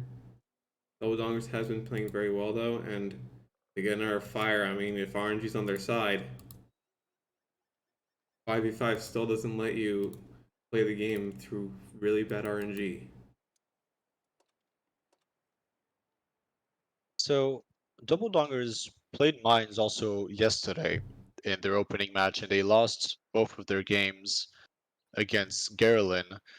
And then they played Mines. Well, they played one game of Mines against Your Answer, because that was to secure the 3-0 and to secure the spot into the finals, into the playoffs. So they have had mixed results. Hopefully, Suspect can bring it back, make this a competitive best of 7. Yeah, their willingness As to we will play be this moving map to is Himmelsdorf interesting. next. If they're going to be losing some of their maps of mines, they're the ones that generally have been picking mines. So, oh, looks like we will be going to a Yep. reset. Technical issues being called.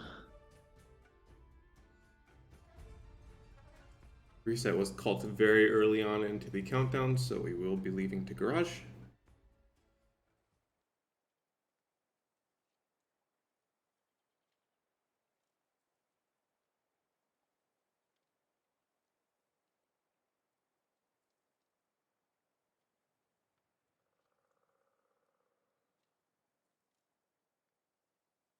As some players are still struggling to leave, looks like everyone has left the game now. Tanks will be raided up very quickly, and we will be right back in. But yeah, Double Dongers, it seems like they actually pick mines pretty often. This may have been their map pick as well, to at least get early on into the series. And if they had some losses earlier on, that's surprising that they still have the confidence to be picking this map. Well, maybe, maybe they don't feel better about other maps. Maybe they feel like this is something that they have prepared for the most. Maybe they have something in store that they kept all the way until the grand final. Um, Uh-oh, Many possible options. the rulebook is being checked. Oh no. Apparently one of the players raided up the wrong tank and they went into battle, both teams plus-plussing. Yeah, that is not good. Because when it happens, and sadly, because they call the reset, it might mean that they lose the round by default. I'm going to leave that decision to the admin. Would be nice if we could just get a replay with the correct tank, as that's not what was supposed to occur anyway, but if it does go to a technical... Let them check the rulebook. Yeah, if it does go to a technical, then it would be Suspect getting a round win. I'm sure Suspect would be pretty happy with it, considering that Mines is probably not their strong suit. Uh-oh. Like, one of the players from Suspect is reading the rulebook and has posted what should occur in this situation.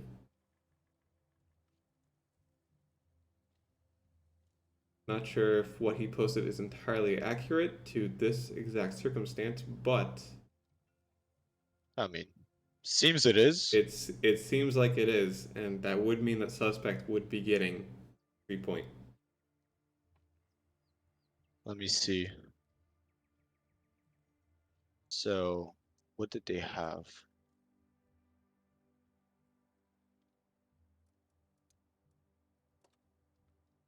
Oh, yeah.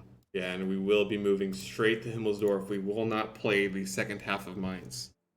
Well, that is a sad way to lose a round during a grand final. But that is the way it is. That is part of the rulebook. That is why the admins took the time to go and check it. It is what it is. And It is what it is heartbreaking.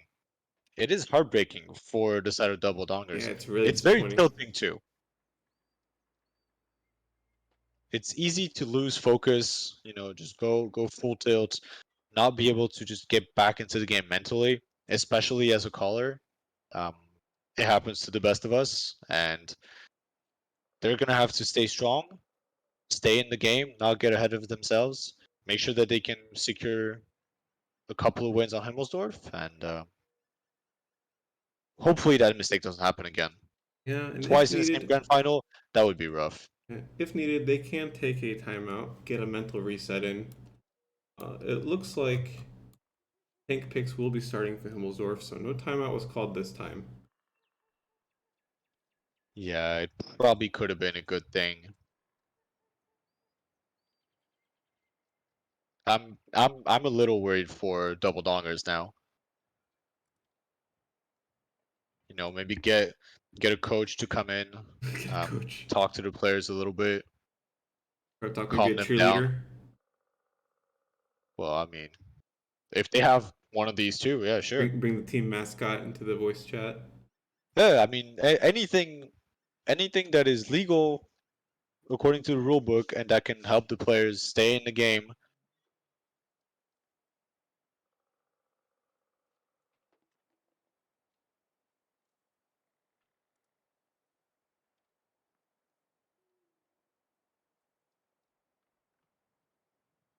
Tank Picks will be completing, however. And it's going to be something that's generally expected for Himmelsdorf. No tank picks have been particularly standout yet. We are waiting on the last pick, and that's always where something can get super spicy. That will not be the case this time. Yeah.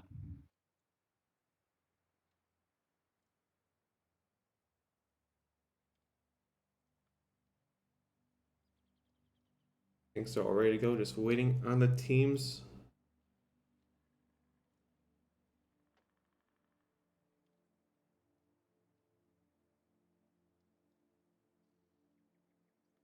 Bit of a self roast in the chat.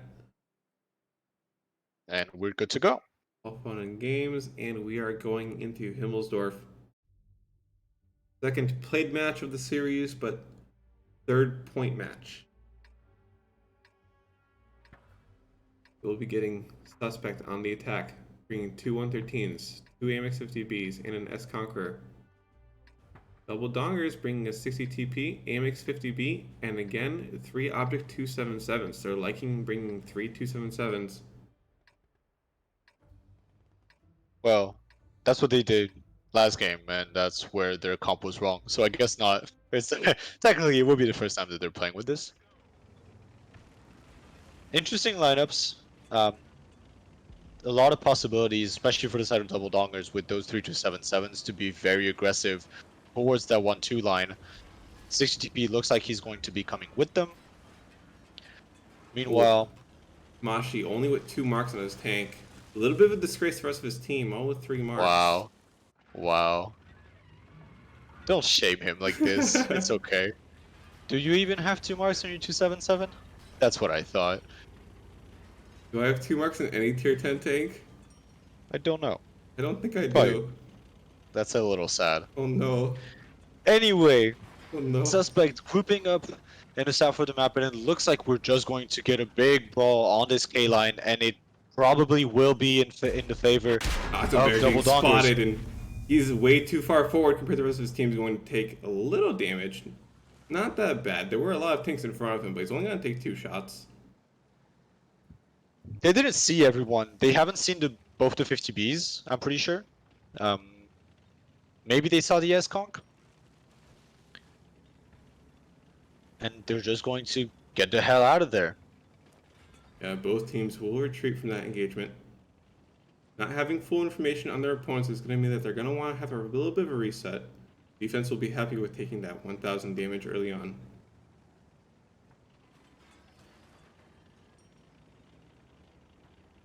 As Nexus will full rotate his 277 back into the north. Yeah, they want to get some map control because clearing the 1-2 line is great, but they have completely given up control over all the north side of the map. Now that 60 TP is in a great position to spot the 8 line, and he should be able to. Yeah, he will. with food and a decent crew, he's way in range of spotting everything that crosses towards the F7 square. So he has control over that. Now, luckily for Suspect, they are not going this way. It looks like they are going back on the K line. Yeah, it looks That like is they backed up, interesting. hoping to get some sort of overextension by their opponents. They got ready to look at different lines, looking into the diagonal J3 position, but instead they will regroup. 113 of October has some forward positioning already. He hasn't gotten much vision and information out of it yet. But they're not going to need that. I don't know if this is good for Suspect. They're pushing into a very strong defensive position out of the side of Double Dongers. Will be spotted for it. Yep. Ember is going to have to push up because he doesn't have a whole lot of positions that are good cover. He's going to And he take pushes a a lot of load. damage. 113 of Octobear is going to try to get on the flank, maybe deal some damage into Floppy.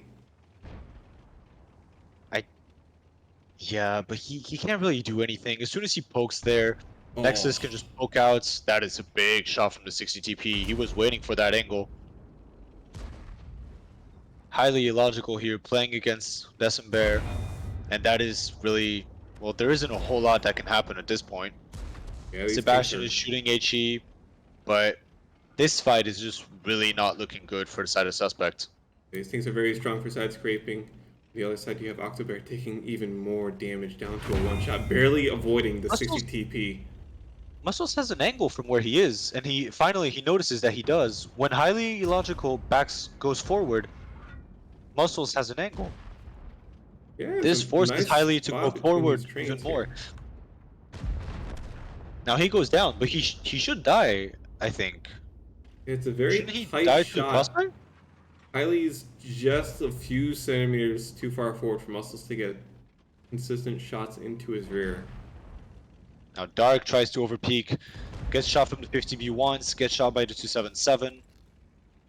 Not many options. They're down a lot of HP, almost 4,000 HP difference between these two teams at this point. Yeah, 4,000 HP and one tank already pinned into a position. If Dark Ninja leaves this, he's going to get spotted. Probably going to get hit one more time. The only other play other than leaving would be to push Highly, and that's basically certain death. As this entire team is ready to cover for him. Floppy's actually going to miss a shot, and that's going to give a bit of open time and space. TP on a rather long reload. Look at October. He's just all alone, far away from the fight. Not a whole lot he can do. Good shot by Nexus onto Dark Ninja. Brings him down to a one shot. Yeah, Nexus projected blind fire. Yep. Actually hits the shot. I'm not sure if he was even visible at that point.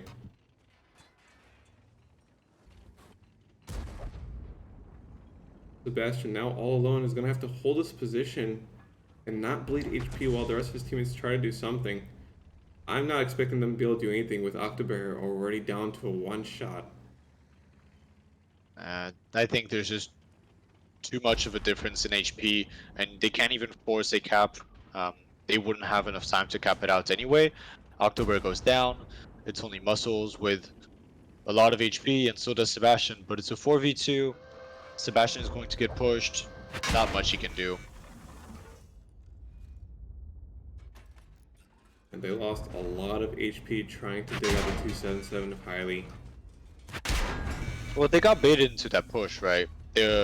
All the tanks from Double Dongers were set up to receive a K-line push, and well, what do you know?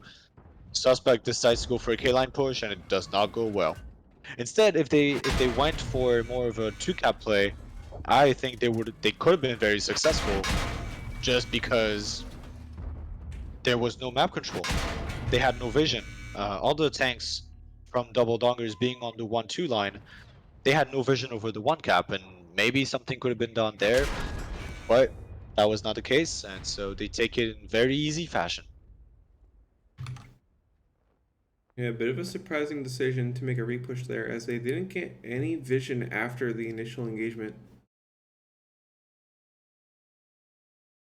Be Double Dongers taking another round.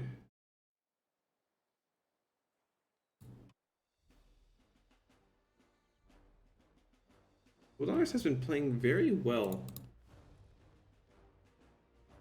Yep.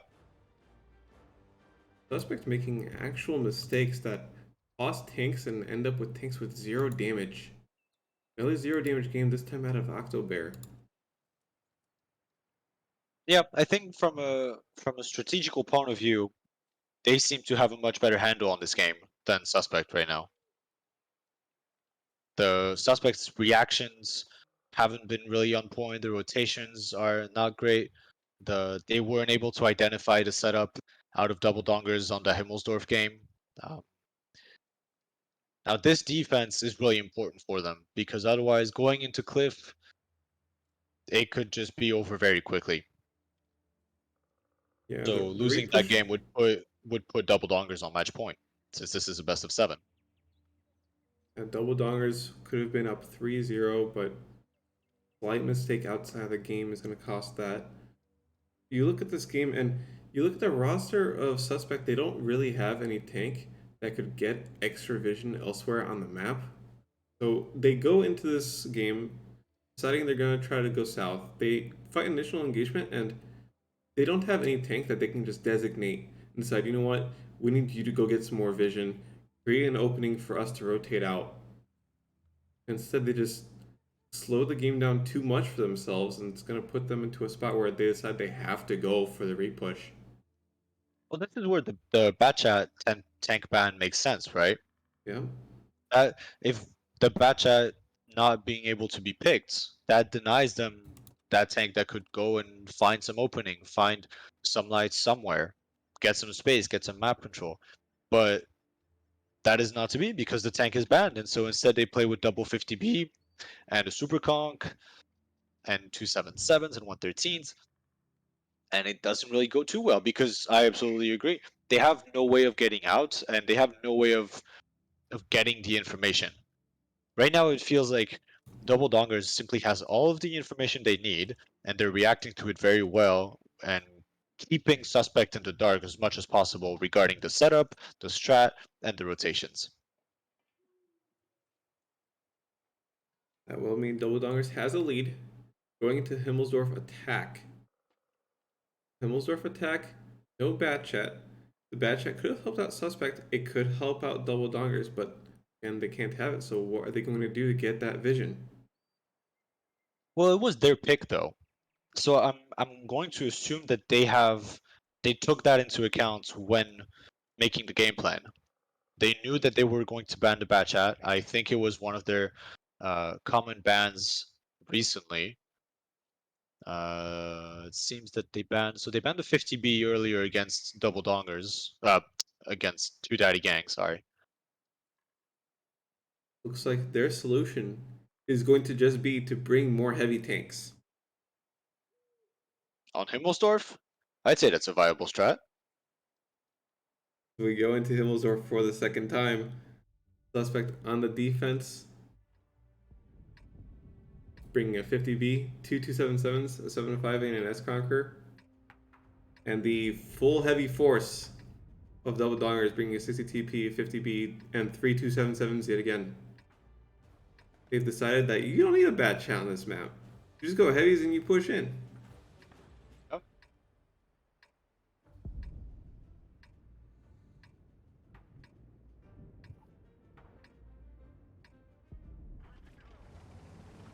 Sebastian really likes an S Conqueror. I think you've seen him play it way too much, way more than it should be played. Yeah, I don't know. It's a good tank. It's a really good tank. A lot of players really enjoy it. I just feel like it's too slow in a lot of cases. You can't really side scrape. On Himmelsdorf, you have some good positions, but Like this it's is not a hold it's down. not very versatile. Yeah, this for example is not a hold down. It doesn't feel like it's very versatile of a tank. Um, Especially on Himmels, I think you could get away with bringing many different things. But the S-Conk in this position, I don't know about this. Well, the S-Conqueror will at least handle the job of holding down the D-line in case somebody snuck through to Banana before December could get into his current position. December likes to hold this position before pushing into his G3 cubby. It looks like he will And now... the timing. Oh, the timing. He doesn't get a shot on the He spots highly. 60 TP. Will not get a shot there either, as the 50B Yeah, is and now he gets marked. shot by the 50B. That's a great second shell. Oh, 3 A shots! third one. That is not what you want out of your 705A. Excellent 3 shots from the high ground. The 50B is going to be really happy with that, going for a reload, and that might have just opened up the entire round for them. S-Conqueror is going to watch Highly appear here. Highly's Look gonna at this show a very setup. small amount. Alright. Look at this setup from Suspects. They have no control either. They have no control, They're but pushing- they're going to take that back, going into the south with the 50B. Now they should be able to catch Nexus out, maybe. Muscle should get a shot into him. It's away. Nope, he will not. Nexus gets around the corner just in time. Sebastian side scraping in this position. And see, this is the issue with the S-Conk. That is not a good position to be in if you're trying to shoot something. Yeah, this The 50B hill is can about to shoot start you. pinning him. Exactly. The 50B has great angles onto that. Interestingly enough, the team's going to decide to support Nexus. Nexus is the IGL for the team, I believe, and looks like he wants to call for help against what could be a potential push. Muscles They're and Dark re-pushing Ninja it. will leave, however. The This is a timings weird in game. this round are right on point for both teams. Yeah, that rotation, the call to get out of there for Suspect was great. The timing was perfect. They get out just in time. And now they can go back to the initial positions and bled the clock for about 3 minutes. And I'm sure they're pretty happy about that being on the defense. And December is the only one to have taken actual damage on their team, and you're going to be pretty happy with that, because December can still be a very valuable tank with only 1500. Absolutely.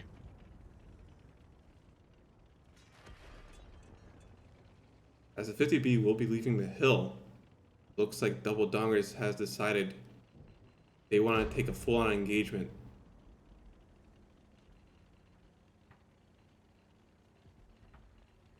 Are they going to go across the courtyard? Yes, they are. Highly illogical, starting to move through the courtyard along with Mashi. They are going to be taking control. And see, this is where the whole 1-2 line lean becomes a big issue. Now, if Double Dongers get someone on cap, there is no way back in. That cap will be completely locked out. Yeah, but looks like they're going to be taking a fight, and Sebastian's in a great position for this. He also has some support. He's got Ally 277 behind him in case he does get pushed by those 277s on the D3 position. 4 minutes left on the clock, and Double Dongers hasn't found a way into the round yet. December is really low on HP. He's bled even more. Down to a 1-shot for that 60 TP.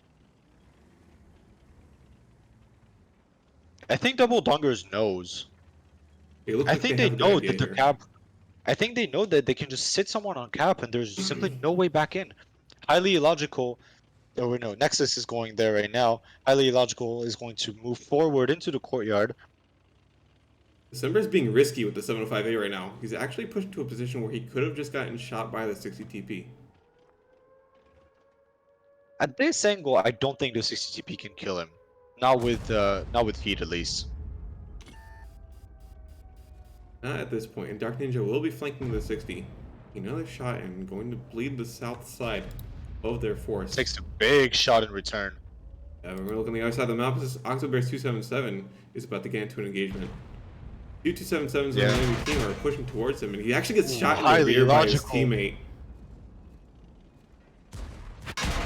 Highly Octobear's illogical, lost taking a lot of HP. damage. Mashi down to 1-shot. He goes down. October also down to 1-shot. Ana can kill him. There Dark you go. Ninja That's a wins tank the finish fight in off. the south with the help of December. December has kept his tank alive, even though he's so low on HP. And now he's gonna the be looking HP at shot. difference. The HP difference is now heavily in favor of suspects. Almost and 2,500 HP difference. you're gonna have muscles coming out to 2,000 now. reload. So Hylie is gonna be going down really quick here. Unilad and Anna is going to be next. Sebastian just has to hold his 1v1 and let his team clean up the rest of the game. Yeah, and December is still alive. Oh, he shoots muscles a bunch instead. of team Unlucky. shots this game. That counts at least 2 team shots from the side of Suspect. This one didn't deal damage, so at least that's good. A little bit of a ram. Yeah, and it's not like it matters at this point. The game is already over. Interesting idea from the side of Double Dongers to go and retake the south like this, and then going for a cap play with the 60 TP being completely isolated, all on his own, and then repushing into what was actually not that great of a repush. Sebastian, the Super Conk, actually had a lot more support than I think Double Dongers expected, and he's able to do a lot of damage.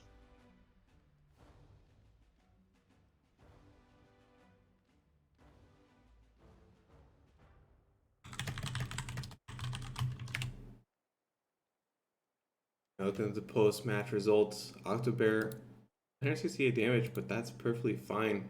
Look at December, he's the one that was taking a lot of damage early on, and he kept his tank alive. Then you look at the rest of the team, 3,000, 3,000, 3,500 damage. Everyone winning their fights. You had some nice focus fire in the south to finish off Floppy's 60 TP. You only got that one shot in that we saw. Interesting that Floppy only gets one shot there. I think that is just more of a testament of how far he was overextended and why he should not have been there. This was such a, I don't know, such an easy position to take out with Dark Ninja coming back in, and even somehow December survived that. I'm very curious to know why, how, but in any case, the score is now 2-2. We are moving into Cliff, and well, we've seen a lot of Cliff from Suspect, and I think Double Dongers also played quite a bit of it.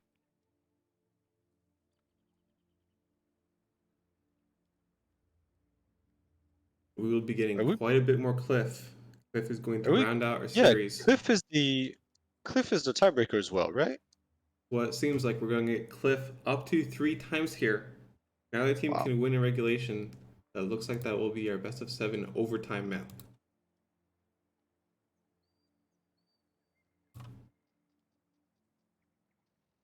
And Suspect is going to be starting on the defense. And right now, let's see. All of the wins were on the defense so far. So if it does come down to it once again, we will have to take into account the number of kills from each teams throughout the series to determine who gets to pick side for the tiebreaker if we do need it. Yeah, and it should come down to kills, as we did have that one tech victory. It's not going to cause any kills to occur. And so one team is going to be, or should be, dramatically favored in terms of the kill count if we do go to an overtime. Right. Well, or maybe both these teams win on their attack and we actually get to decide based on who won the fastest. Now, Tank Pinks are coming in for this last map of the Sterling Cup. Cliff can go either way. Wanting to see if anything special gets brought out for this final map. Suspect have brought special things out in the past. So they seem to be fluent in multiple tanks, whereas Double Dongers has been relying on those 277s.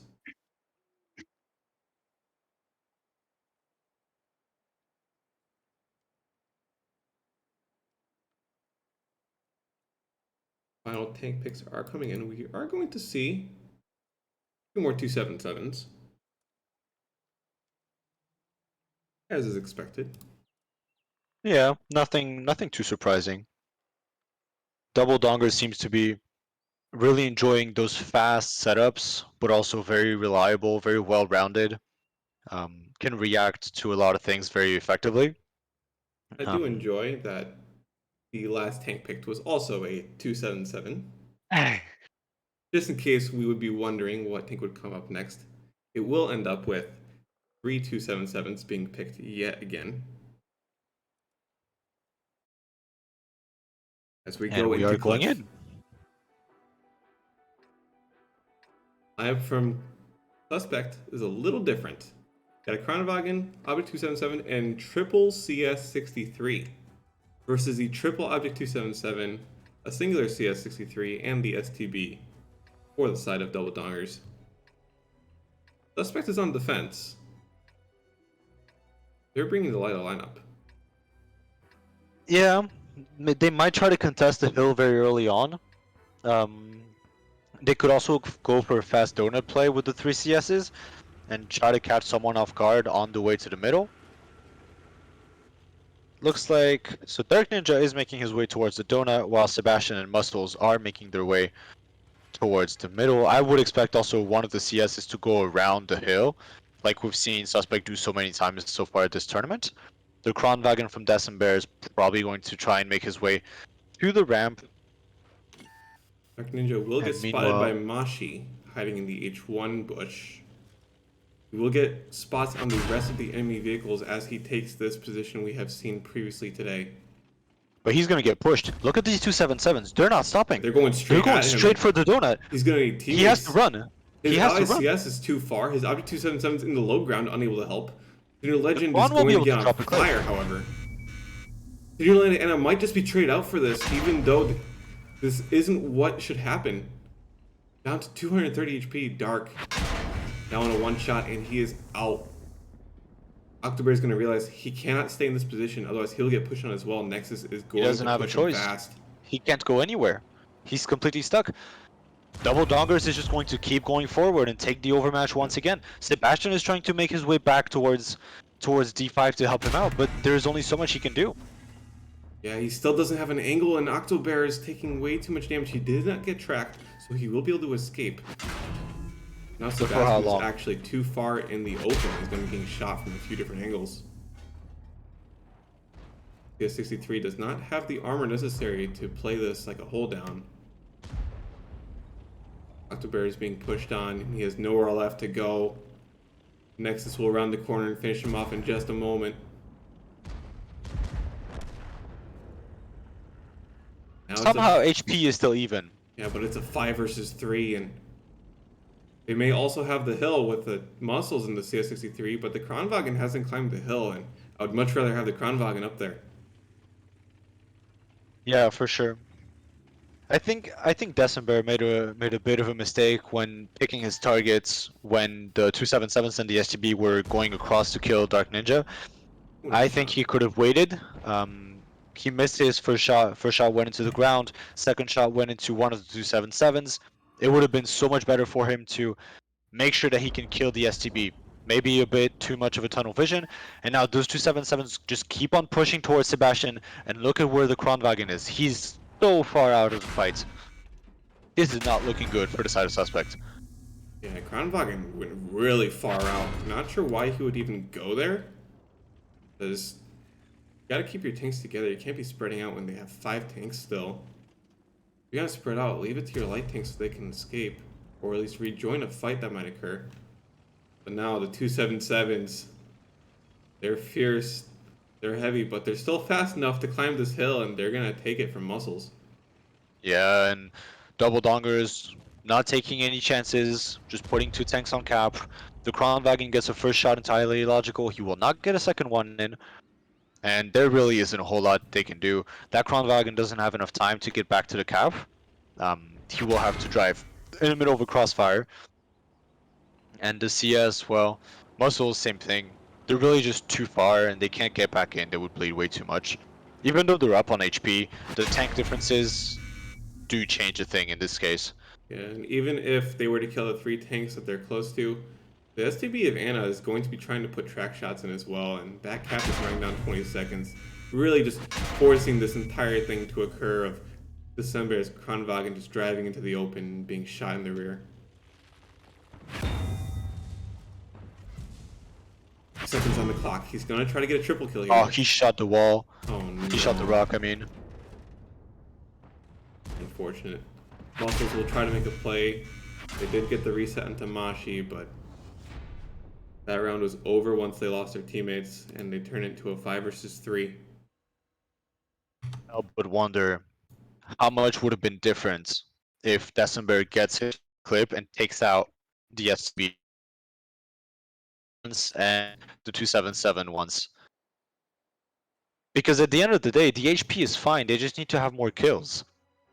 And Yeah. getting that initial kill, it might have helped his team as well. You know, having the one less gun in the fights for the side of double dongers. Maybe Dark gets an extra shot in. Maybe October gets an extra shot in. All of those little things. Looking at the HP at the end of the game, they could have been difference makers. Yeah, and you look at Tinder Legend Anna, she got set on fire early on into the round and didn't go down. Even though she didn't deal much more damage, only 1,000 damage in the round, her tank being available is creating another potential avenue of being shot, and the amount of damage that was still available for their side was going to seal the deal in that round. A quick reminder that this is a best of 7, so Double Dongers may have just gotten their 3rd point, but they need one more if they are to win in regulation. Yep. It is go big or go home time for the side of Suspect. Force overtime or concede that first place to Double Dongers and take that second place for themselves. Yeah, and Suspect will realize this is the tournament on the line. They're going to call a timeout. They need 2 back-to-back round wins on Cliff to be able to bring this back and get the trophy. Of absolutely nothing. But some cash. This tournament does have a prize pool that is funded by the teams buying in and any donations to the streams.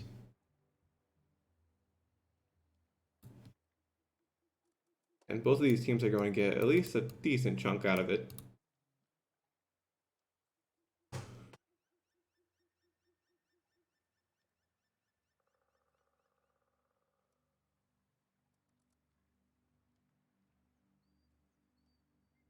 Timeouts in this game are 50 seconds long. Plenty of time for a team to come together, figure out what's going wrong with their strategies. I feel like the Having timeout to should be 30 live. seconds.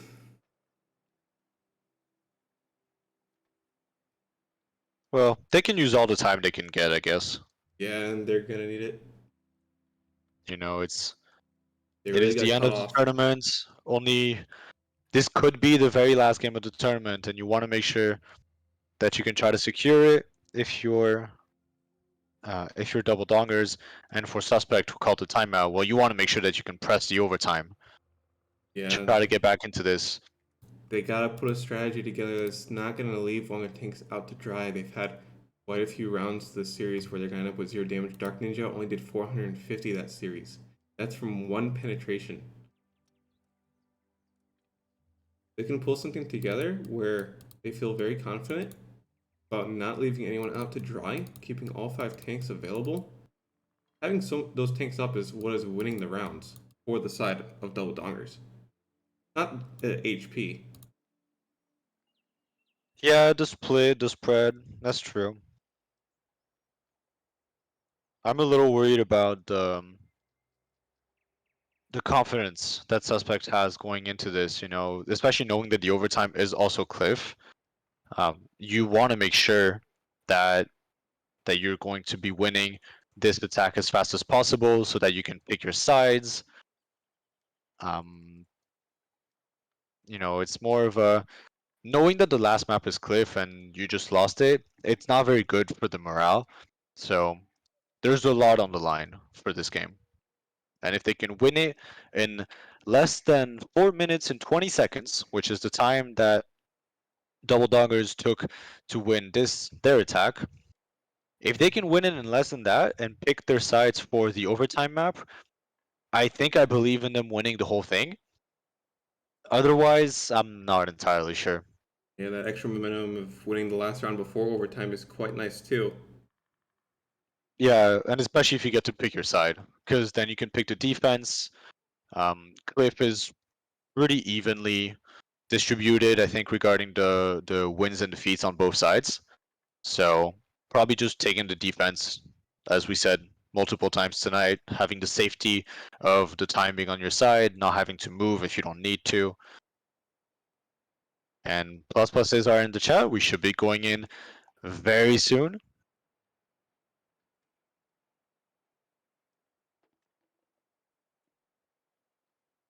Come on.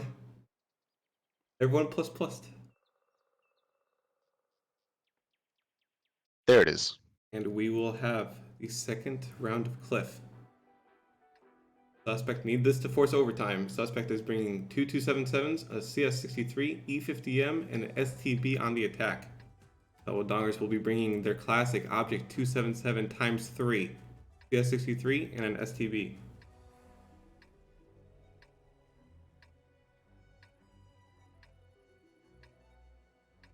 Been seeing a lot of STB on this map.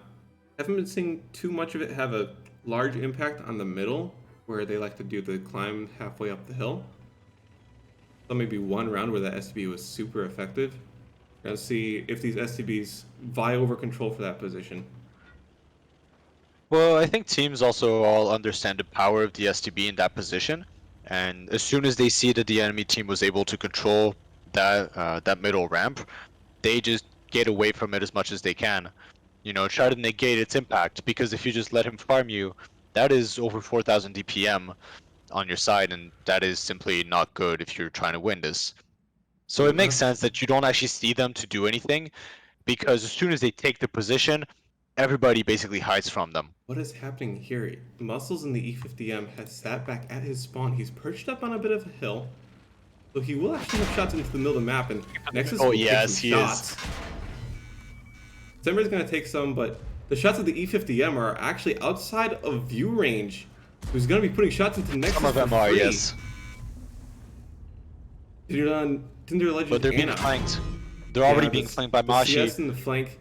Dark Ninja's gonna have to go deal with that himself and let his team try to win the rest of the fight. As December That E50M is far. That E50M has 2200 HP that the team cannot use right now.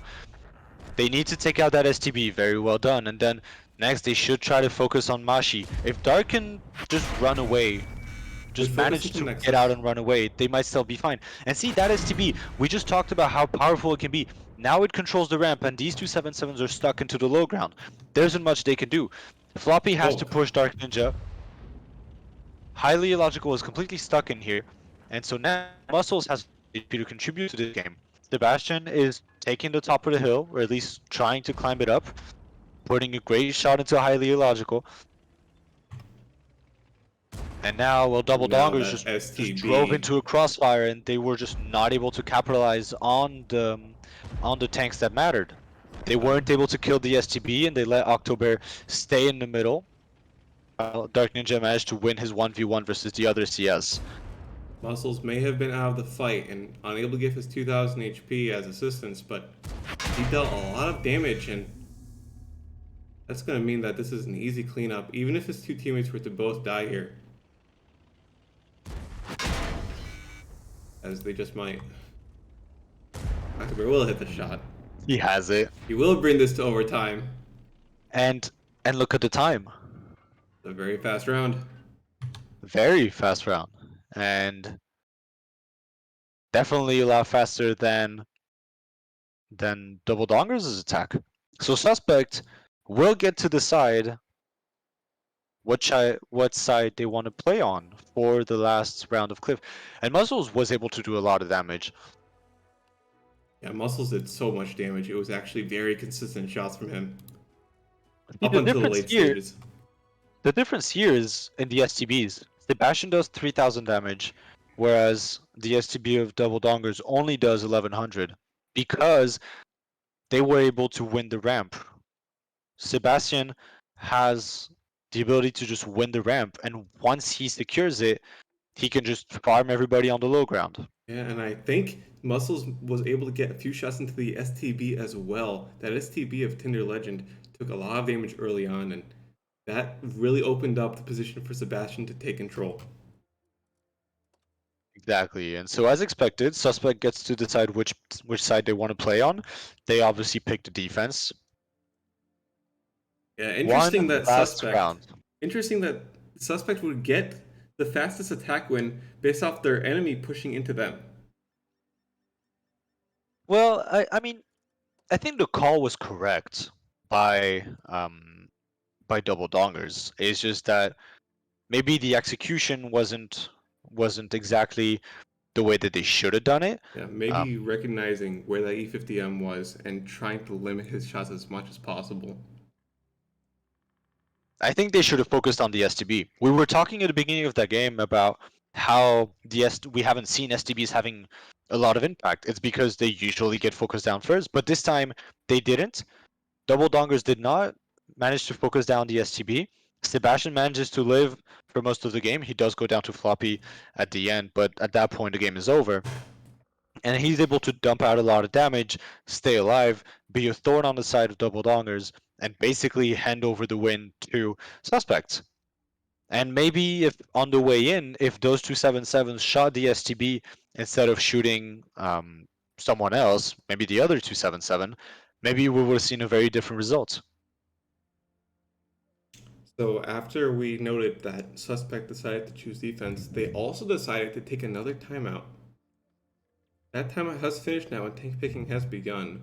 But it's interesting that they're taking multiple timeouts here, making sure they get that extra time for themselves to practice and prepare what's going to occur in this overtime match. It's one last round. It's understandable. Put every chance that you have on your side, and already the tank picks are coming in, and already we see things that we have seen before. Oh man. I don't. Again and again, I'm still very unsure if I like this pick ban or not, but well, not pick ban. Tank picks, sorry. Finishing one of my ideas with a timeout. By calling the timeout, they actually gave a timeout as well to their opponent. Which team would you say favors more from the timeout in this situation?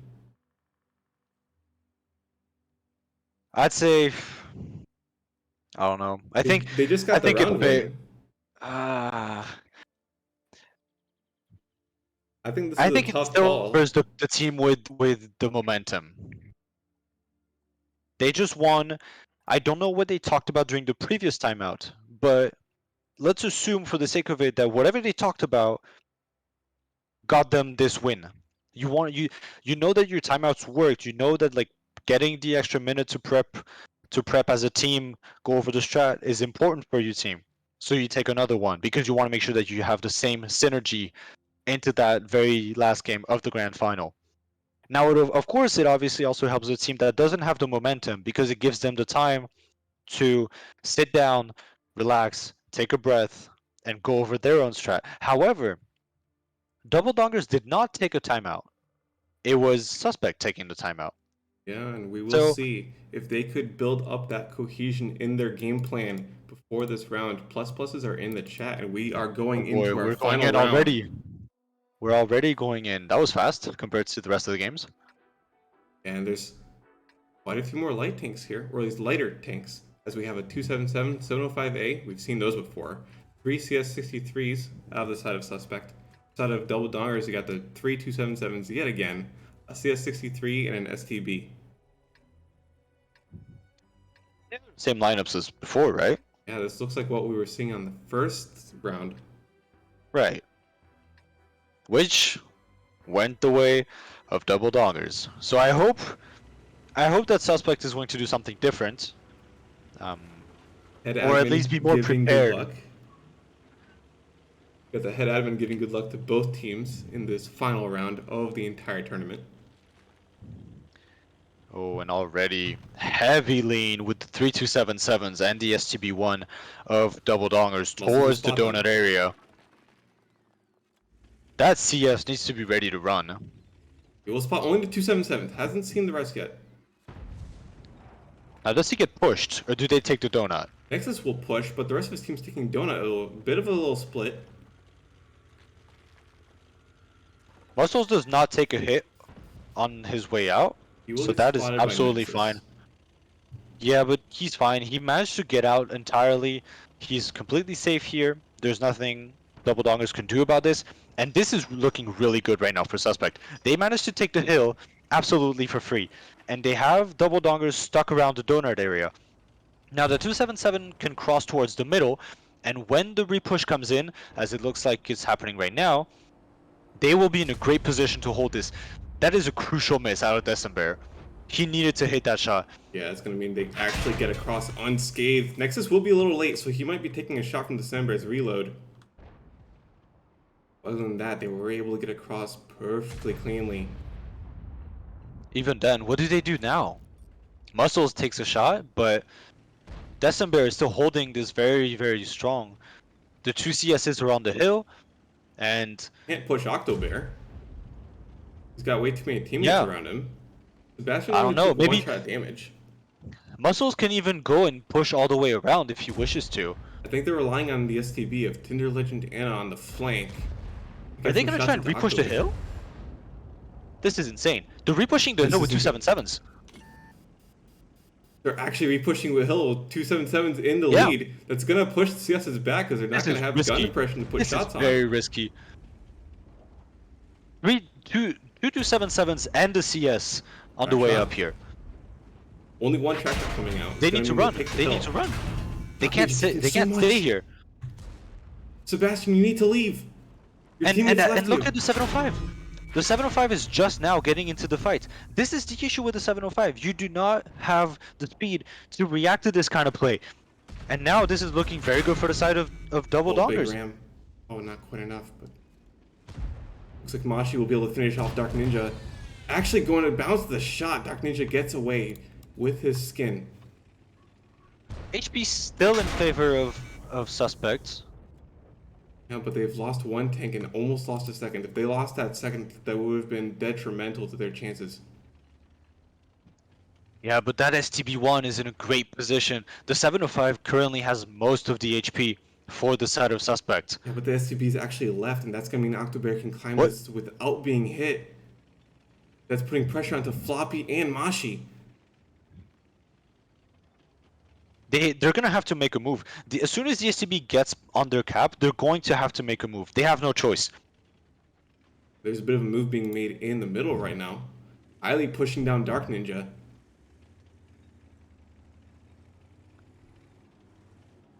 That 705 needs to do something. He has all the HP. He has the game in his hands. Yeah, That it's STB is come going down to what they get can do. is to get shots into the back. There you go, of the back of Dark Ninja. They have to go forward. They don't have a choice. Yeah, Muscles recognizes this. He's going to start pushing in, trying to get some shots into Nexus. Yeah, but he shouldn't be the first one to go in. December has all the HP. He just kind of baited Muscles in. Octobear's bleeding on the top of the hill. December has all HP. He's not going to get focused because the opponents realize that they have no chance of killing him early on. Instead, going to take out the gun. Oh, low roll, highly logical left on 8 HP. And now Octobear's down to a one shot. He got bled pretty hard on top of the hill. Yeah, and this is over, isn't it? Oh, Oh, fire to especially with the December. fire now. No. That fire seals it. That This seals is it. over. Double Dongers wins the Sterling Cup. Suspect takes a very solid second place after making a crazy run into the lower bracket, making their way all the way into the grand finals and losing in overtime. That is heartbreaking for them. Such a close series. Actually getting our finals to an overtime. Got to a point where either team could have won that overtime as well.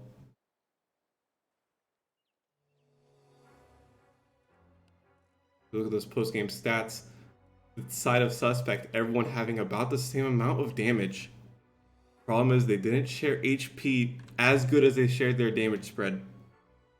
And December was left all alone with all his HP as the rest of his team ended up getting flanked by... The SCB only did 1,000 damage this game as well. Yeah, well, he wasn't playing in the usual position that you see in STB, and he's playing towards the donut area, trying to snipe long range initially against the CSs on the hill. That is not an easy shot to hit with the STB because the accuracy long range is really not that great. Then he makes his way around the back towards the A line, and as soon as he kills Dark Ninja, all the HP runs away from him to push into the 277s of Double Dongers, and he isn't fast enough to get back into the fight before everybody is already dead. The big play that happened in this round was those 277s, followed up by Mashi climbing up the hill to wrestle control of it after they lost it early on to those CSs. Absolutely. And I don't understand how Suspect did not have the vision, did not see those 277s going up.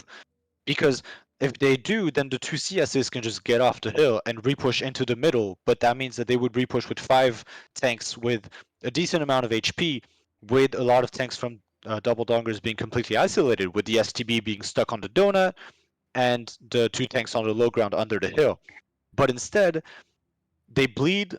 Well, Dark goes down to a one shot. The second CS dies entirely, and Muscles is stuck on the low ground, not really able to do anything. Um, that that was it. I mean, that repush won the game for Double Dongers. That was a great repush. That was a great call by the caller over at Double Dongers, and that seals them the win. Yeah, they will be our first Sterling Cup champions. We will have another Sterling Cup next week, see if they can hold their title. It was quite a fun tournament, a lot of close matches between these teams. I think the format ended up doing pretty well for the experience. Yeah, I would have liked to see a round robin for the group stages. I think it would have made for a very exciting playoffs because all of those teams would have knowledge of each other. They would all be prepared. They would probably. I mean, I guess it also opens up more possibilities for um, different playoff seedings, tiebreakers in the group stages, allowing for maybe an underdog to appear in the playoffs. Um, but in any case, it was definitely a very fun experience. The GSL format of the group stages followed by the double elimination was a very solid. Games were all of high quality, and I'm glad we got to cast them together. Yeah, these were some fun games, and thank you guys for watching it. It's been a pleasure. Uh, Myself, as well as Etrecto, will probably be right back next week for the next Sterling Cup. So thank you for watching, and we will see you then. Enjoy your weekend.